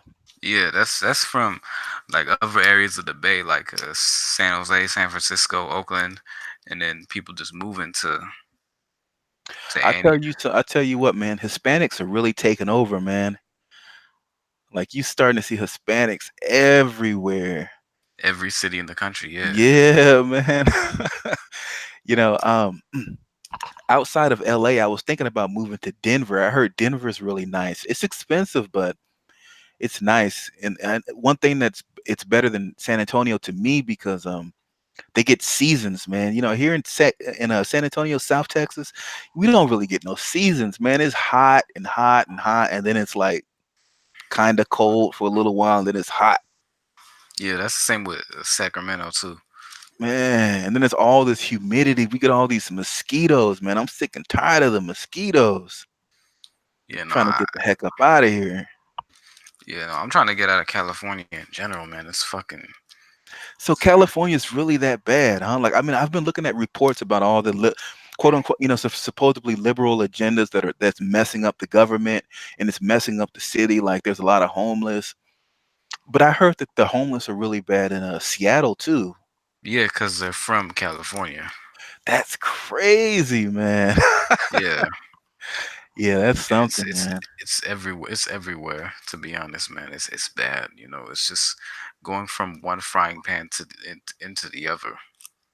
Wow. I'm pretty sure there's some place like I know here in Texas, you don't really see that many homeless. Like not like how it is and on the West Coast and those areas. Down south, I mean, maybe it's too spread out. I don't know, man, but There's less concentrated poverty. maybe that's what it is. Because I mean, when you go Yeah, downtown, you may see a homeless person here or there, but I think yeah, that it's true. It's a less concentration of them, yeah, and it's so hot and humid, man. They probably go to LA too. yeah, yeah. No, I know. It really is, to be honest. Yeah, it's miserable to be outside here, man. Is there a lot of high unemployment in San Antonio or no? I don't. There's a booming job market. There's plenty of careers. San Antonio, Texas in general. To me, there's a lot of career. It just depends on what your career uh, what career bucket you land in. If you're medical or anything IT related, or Law? How about law? same thing. Yeah, if you're law, I mean, there's always a place for a lawyer or something like that. Those type of jobs. There's when you have a career based position or job, there's plenty of work. But at the same time, because Texas, there's a lot of oil around here. There's always like oil field jobs, and those people get paid a lot of money. The Yeah. ones that work in the oil field, Hmm. you don't really have to have any type of degree or anything for that. I think I'm not sure, but I think those guys just take a test or there's some type of something you got to kind of get certified on, but they make a lot of money working in those oil fields. Yeah. So there's always certain careers that are open. You just kind of have to want to do them. The IT field is a pretty simple field to get into. There's plenty of like study material online. Yeah. I think you don't even need a degree for that. To be honest, you can learn do something. Yeah, Yeah. yeah. Most people I've worked with, they don't even really have degrees. It's just, if you know what you're doing, you can get a great paying career. You know what I'm saying? As long as with IT related, they just want to know that you know how to do the job. You'll be just fine. Yeah. No, that's true, man. What was I gonna say though? The South in general is hit or miss, right? Like in When it regards comes to to what? when it comes to work and stuff.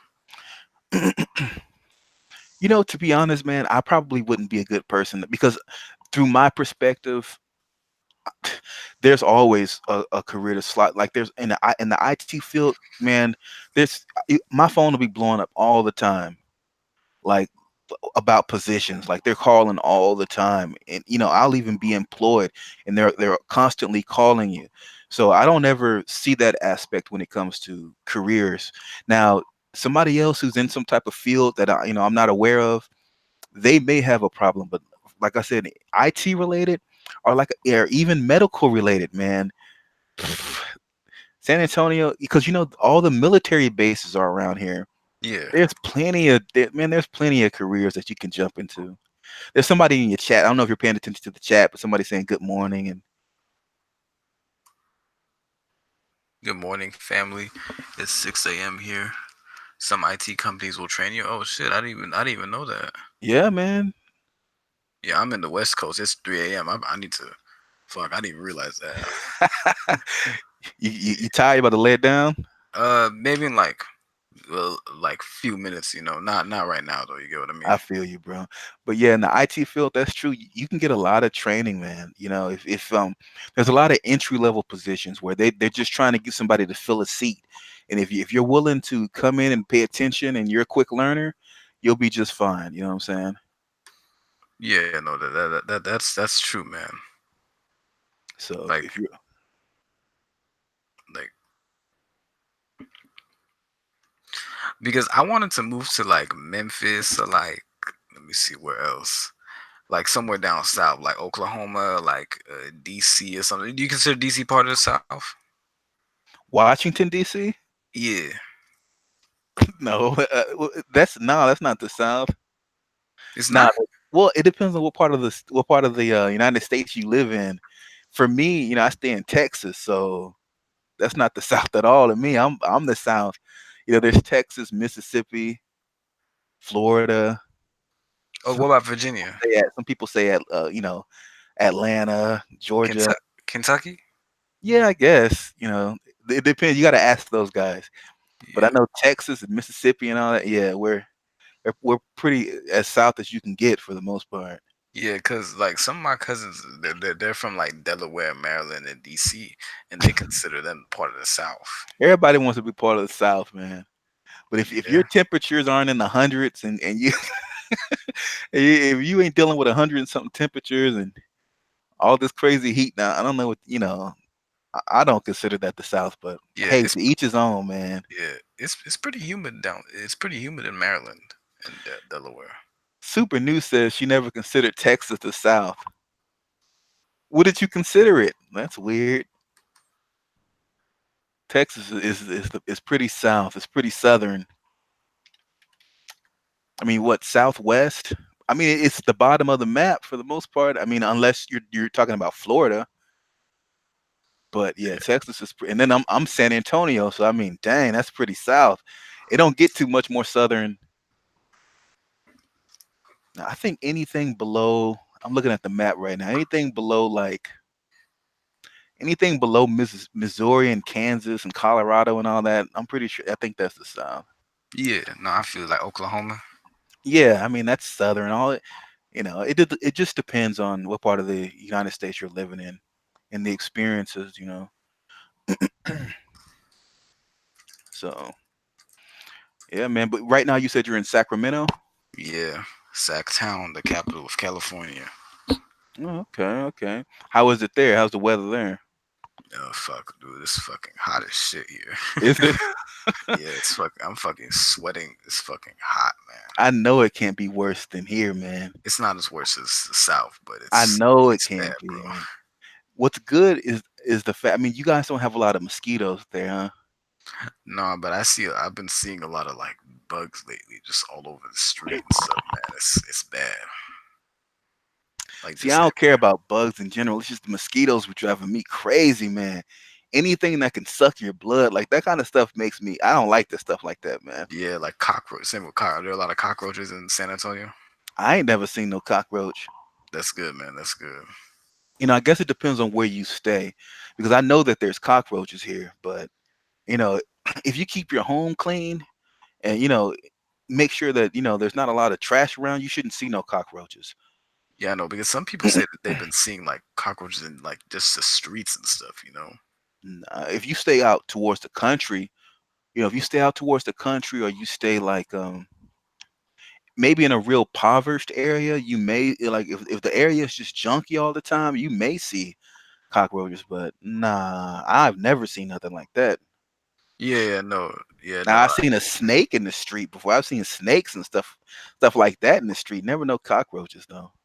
Yeah, no, no. I feel you, man. I feel like either it must be hot as shit. You know, like if stuff like that pops up, it has to be hot as you get what I mean? Bro, I'm telling you, it's depressing hot down here, and it's not necessarily the heat; it's the humidity, bro. The Yeah. humidity will make you sick. You'll get tired of dealing. It's just the air is so thick, man. Like it's just like, I just can't take it, man. And the mosquitoes and the humidity, it just makes you feel disgusting. Mhm. Oh yeah, there's a lot of Mexicans here, man. In Texas, yeah, it's this used to be Mexico. Yeah. So yep, shoot. There's more Hispanics than you know what to do with. There's so many taco restaurants. I mean, there'll be a taco restaurant next to a taco restaurant. It's Yeah. like, how can y'all open up all these taco places, sell the same thing and not go out of business? I mean, they'll sell the same taco.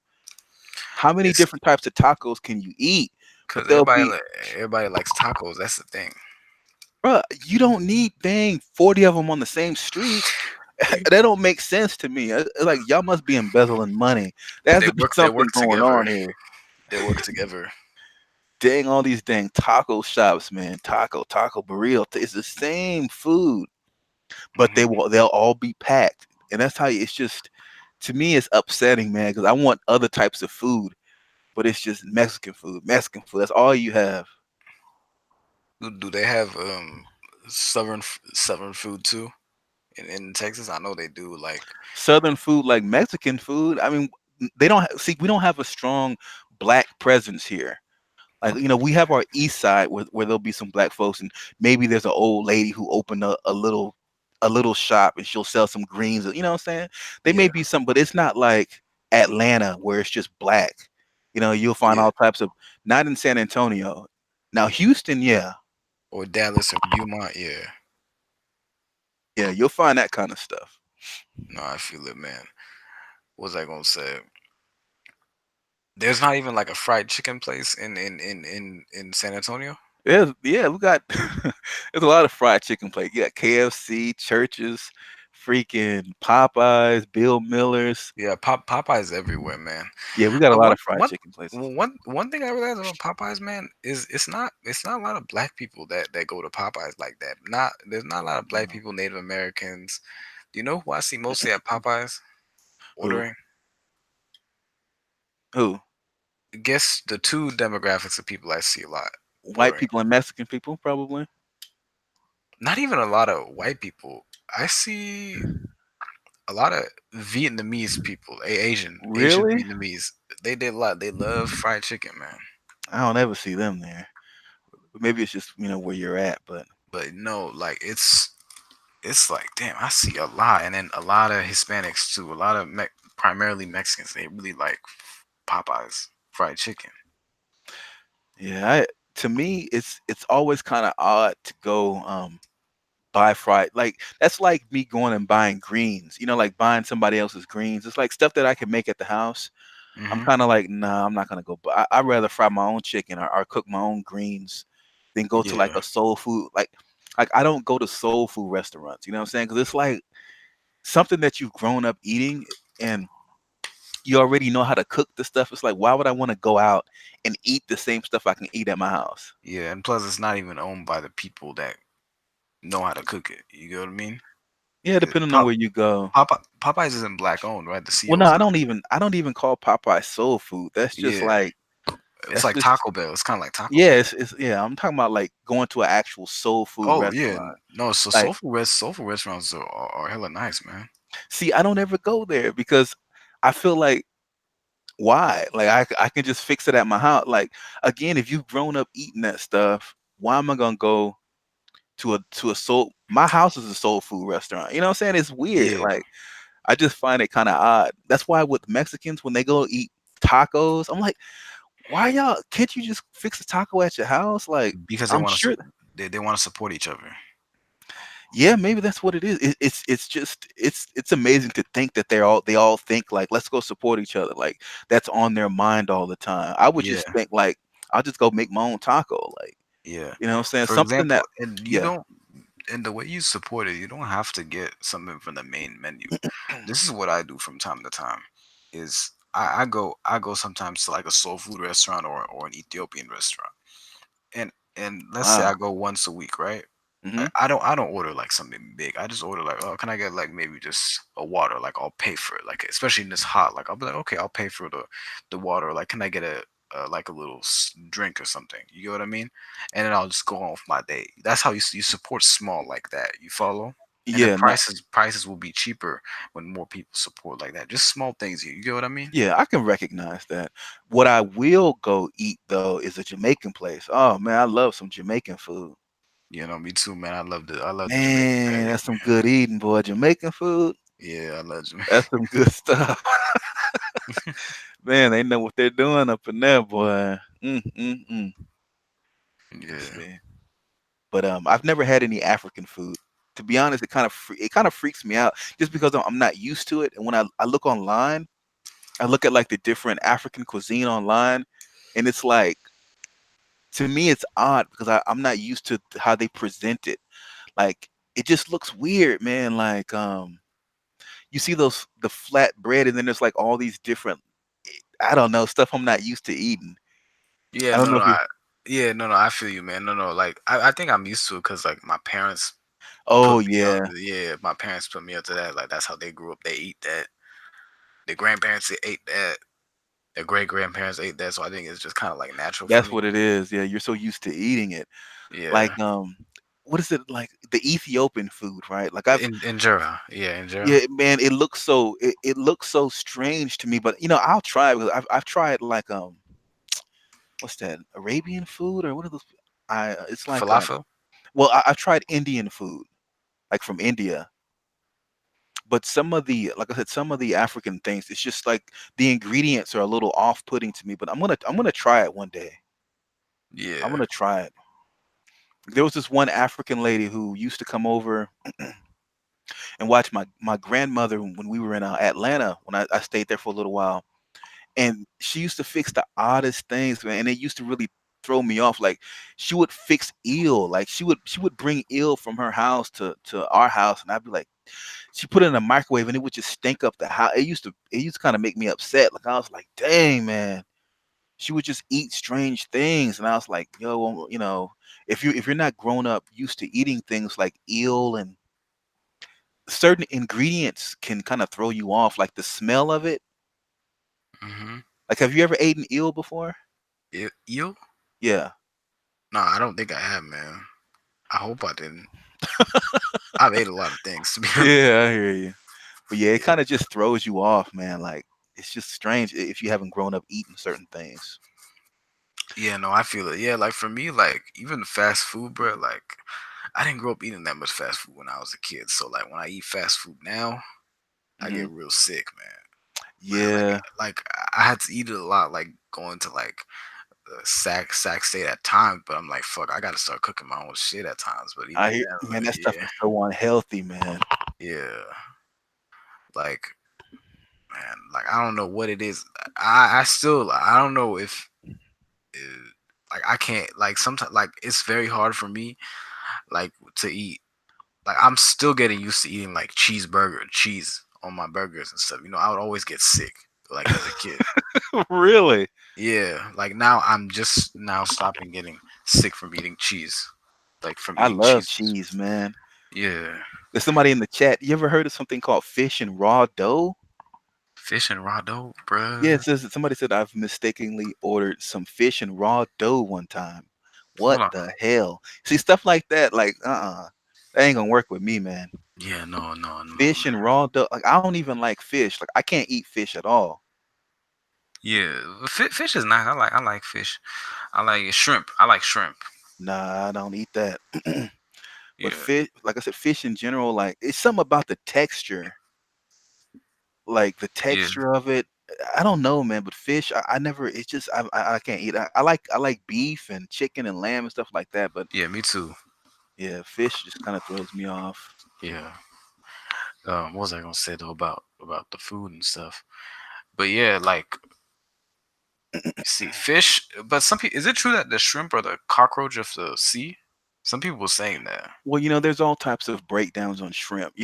Biblically speaking, shrimp is something that you're not supposed to eat. The Bible says Yeah, it has to have scales and fins in order for you to eat it. Now, if we want to talk scientifically, shrimp, it's related to the cockroach. Like it's in the same family from what I've researched. So it's like an insect of the ocean. It's like how catfish is and shrimp. Those things eat off the dead items in the ocean. They're yeah, they're kind of used to clean up the bottom of the ocean floor. and they have a lot of disease, don't they? Shrimps. Yeah, it's the way that it's made. It's made to kind of Yeah, be a trash compactor, like how cause pig is. some people said like people can get like Yeah, herpes from lobster. eating herpes, not Whoa, herpes. like some people Dang, I'm like glad I some don't eat the. yeah some people have said that because some people say you can get a lot of shit from eating anything nowadays. That's the worst part. Yikes, man. Yeah, Yeah, that's something. I'm pretty sure you can, man. Like I said, I don't eat it because I'm Hebrew, so under yeah, my belief we don't eat those things. Was I this feel you, lobster used to be a poor man's food? I've heard that also. But man. now it's a quote unquote delicacy. You have all Yeah, these people who love lobster, and all those things are not good for you. But you can't yeah. tell people that these days because they've grown up eating it. Same with They, sushi, yeah, man. all those What? raw Japanese people, boy, a lot of the Asian people, man, they eat anything, man. Like they'll cut Yeah, up an octopus and a squid still moving, and I'm like, yeah. dog, on, man. Calamari fried squid. Have you ever ate that? I might have eaten because see, I grew up around Gentiles. Well, I grew up around like different nations of people. So Hmm. like I remember there was in one of my science classes where we dissected like frogs and squid and all that, and I believe that we cooked it up and they let us like we all tried it. So I think I did eat it at a point in time when I was a child. But ever since I learned that that stuff was unclean, I never ate it again. Yeah, no, I feel yeah. But even when I did try it, it was just rubbery and like It it's tasted like it's chicken, which was weird. Like I ate fried calamari from this place at San Francisco with my mhm. friends. It tasted like fried chicken, so I was like, damn, it tastes good. And then I realized, and then I was talking to like my family about it. They're like, you don't know what the fuck's been in there. I'm like, yeah, Yeah, man, you got to be careful about eating out at certain places, man, because yeah, you don't know what these people's doing to your yeah, food, man. I've yeah. seen so much stuff online about people spitting in your food or like Boogers and shit. putting a Yeah, penis in your food. It's just like, come on, man. How yeah, perverted can you weirdos get, man? yeah. That's why I was like, And the I worst just part is, oh, go ahead, man. no. Go ahead, break it. What are you gonna say? No, I was gonna say in San Francisco, man, the worst Oh part hell is, no, yeah, yeah, you heard about the poop maps and stuff in San no, Francisco? I ain't heard about that, but People taking uh, shits in the middle of the fucking street, man, and all over San dang. Francisco. Oh, Like because of all it's the homeless, right? That's because of all the homeless. homelessness, and also because in San Francisco, bro, they have like one bathroom per each like store. Like I swear to God, like one like stall. Everything's so expensive. They don't. It's not enough real estate to really to make it a bunch of bathrooms like that. Everything is expensive in places like San Francisco. Oakland. Yeah, that's something, man. I stay the hell So away from there. people take shits in the middle of the road and stuff, That's man. Like crazy. So you don't see no stuff like that down here in Texas. Well, down in San Antonio where I'm at, you yeah, don't hear about no stuff like that really down here. That's yeah, crazy. yeah. I need to tour Texas more. I want to do that because I went to the Dallas airport 2 years ago. I liked it. Look, Texas is. I think that everything like if you look at the United States, every aspect of every other state, I think that most of that can be found within Texas. It's so big and it's so diverse, and there's so many different cultures here in Texas, man. Um, Hmm. I've lived here pretty much well for the majority of my life. I'm ready for a change. Well, I think I'm ready for a change just because I've lived here for so long. I want to try like Portland.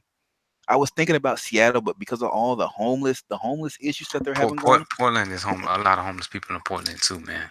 Really? Oh my Yeah, goodness. Then I might just go to Denver then. I might try because I heard it's beautiful. They get seasons. They don't have all those mosquito issues. So because of that, I just kind of want to, or maybe even Phoenix. Phoenix, Arizona. yeah. No, no. Phoenix would be lit. I just want to try something different. But I think Texas is a pretty cool state though. There's something for everybody. We got a coast.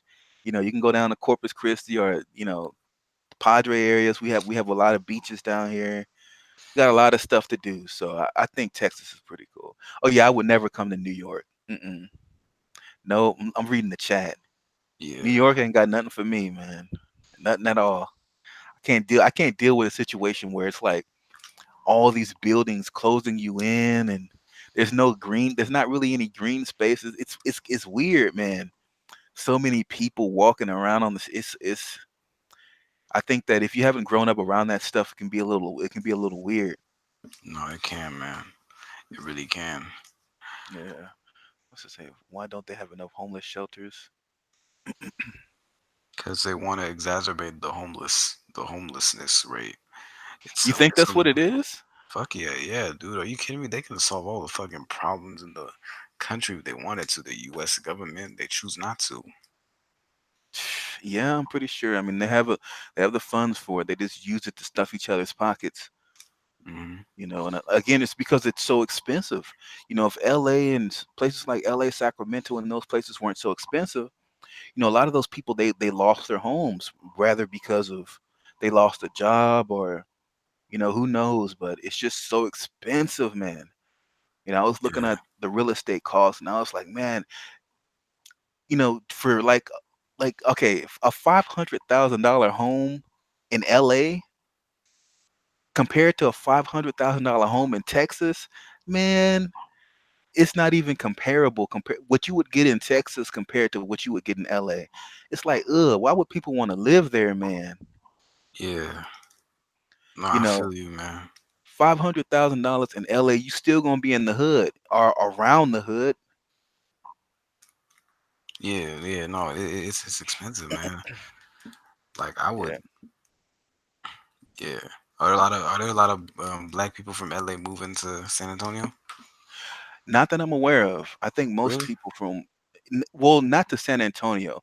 A lot of black folks have in their mind that they want to live around other black folks, so they'll go to Houston or maybe Dallas before they come to San Antonio.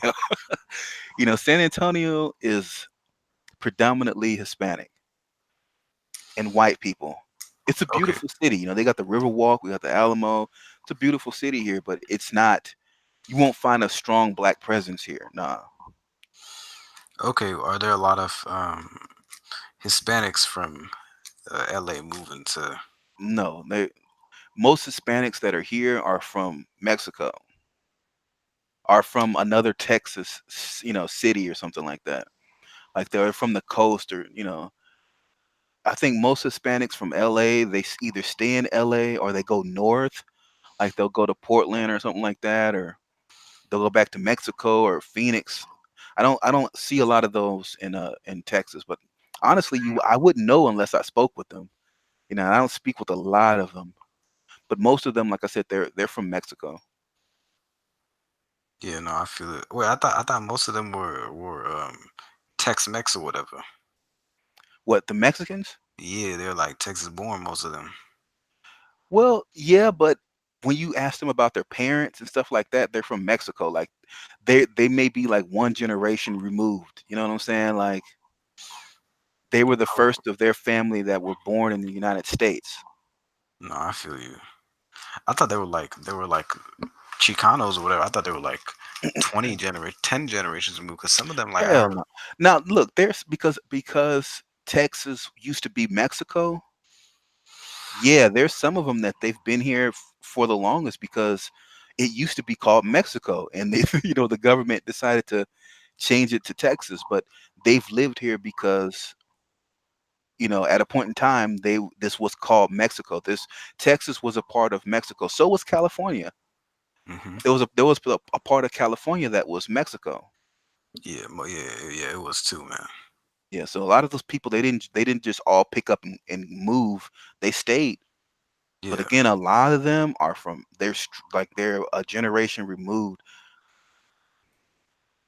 And I don't have nothing against them. They're cool people, you know what I'm saying, for the most part.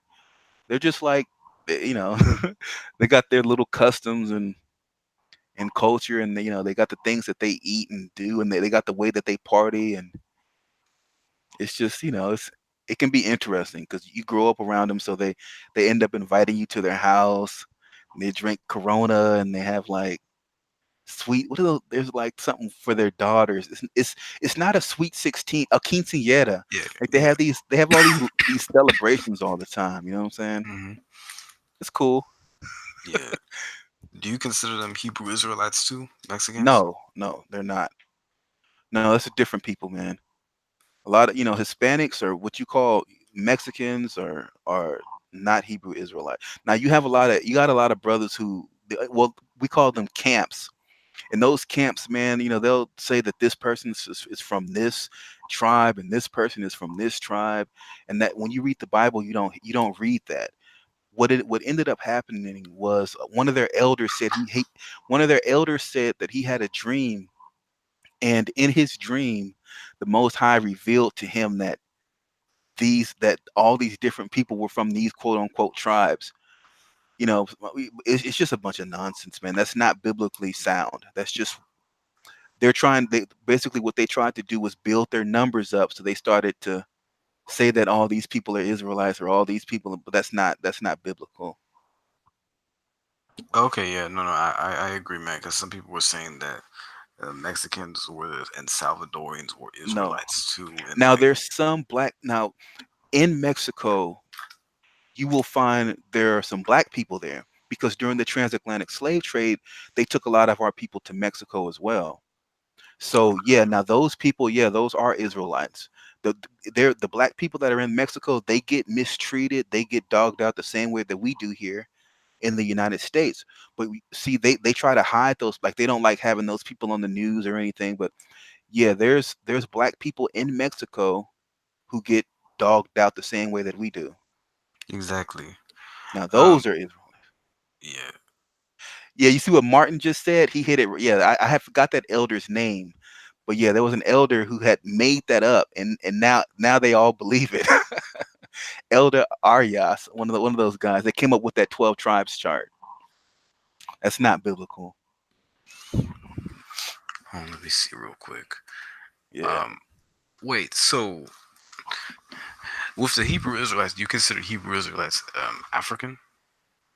No, now there's some of us who are in Africa because you got to remember during the transatlantic slave trade, we were scattered all over the world, to all the nations, to all four corners of the world. So you can find us in just about every country. But just because um, a nation has dark skin like us, it doesn't mean that they're an Israelite. You know, the Bible tells you that we were scattered to all four corners of the world. Now, yeah, there are some quote unquote Africans who are Israelites. Like the Ethiopian Jews and stuff. Honestly, I can't say. I can't say. You would have to speak with them personally, and the Most High will end up revealing that. You know, we just have to go by the curses, what the curses say in Deuteronomy. You know, you have to go by that, and you got to go by the entire book, and the Most High will put that spirit on you to know if you're an Israelite or not. But you know, there's that's like saying every white person is a European. You know, there's white people from Russia, there's white people from all over the world. They're not all the same people.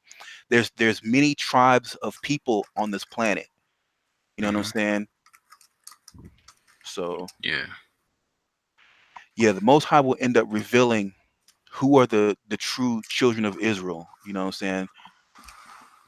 And if you read, like I said, the book of Deuteronomy breaks it down that we would be sent into slavery to all four corners of the world and all those. Now, if you can, if when you read that, it identifies you. You know, like if you lost your heritage when your people were sent to this country and all that kind of stuff, then yeah, you're an Israelite. But as far as Africa is concerned, the Most High is going to have to reveal that. There's a lot of different nations that are all mixed up in there, but He knows who His children are. Yes, indeed. Yeah. Okay, man. We will have to cut this conversation short. I hate to cut it short, Hey, man. no But problem, bro. It's been a blessing, man. yeah, it's been a blessing too. But one quick question, man. We will send me your email, Okay. and we will chat more. Do you have your own YouTube channel, man, or no? No, I haven't started streaming nothing like that. Nah. You know, I got a channel, but I'm not doing anything with it. You know, I just like videos and stuff here and there. Okay, man. Let me see. Do I have your? Let Hold me on. see Let if me. I can. Yeah. Here, I'll put my email in the chat. All right. No, no worries, man. Hold on. Hold on. Let me see.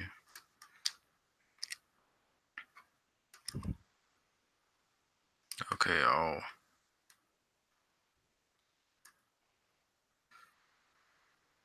yeah. We will keep in touch, man. All right, bro. Look, it's been a pleasure, man.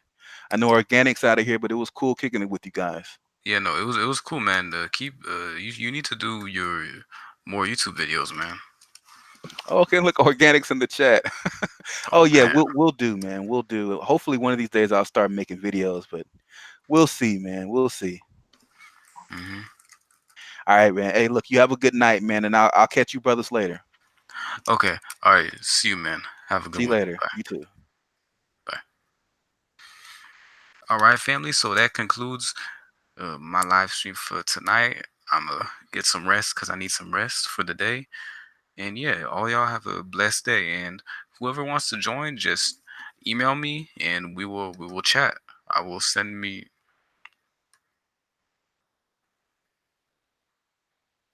You want me to send you a link, organic? Hold on.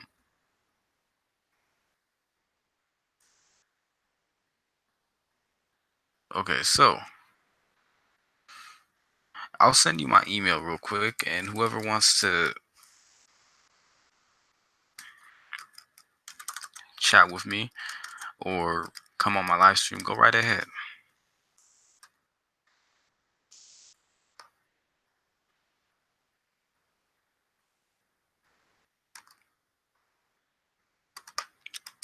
Hold on for a second.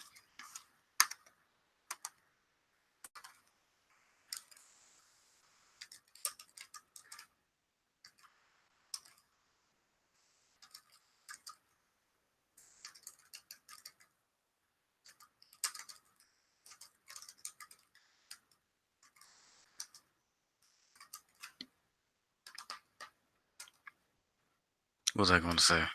All right, everyone. Thank you so much for watching tonight's live stream with me, and y'all have a blessed one. Thank you. Hold on. Let me say thank you to Organic real quick.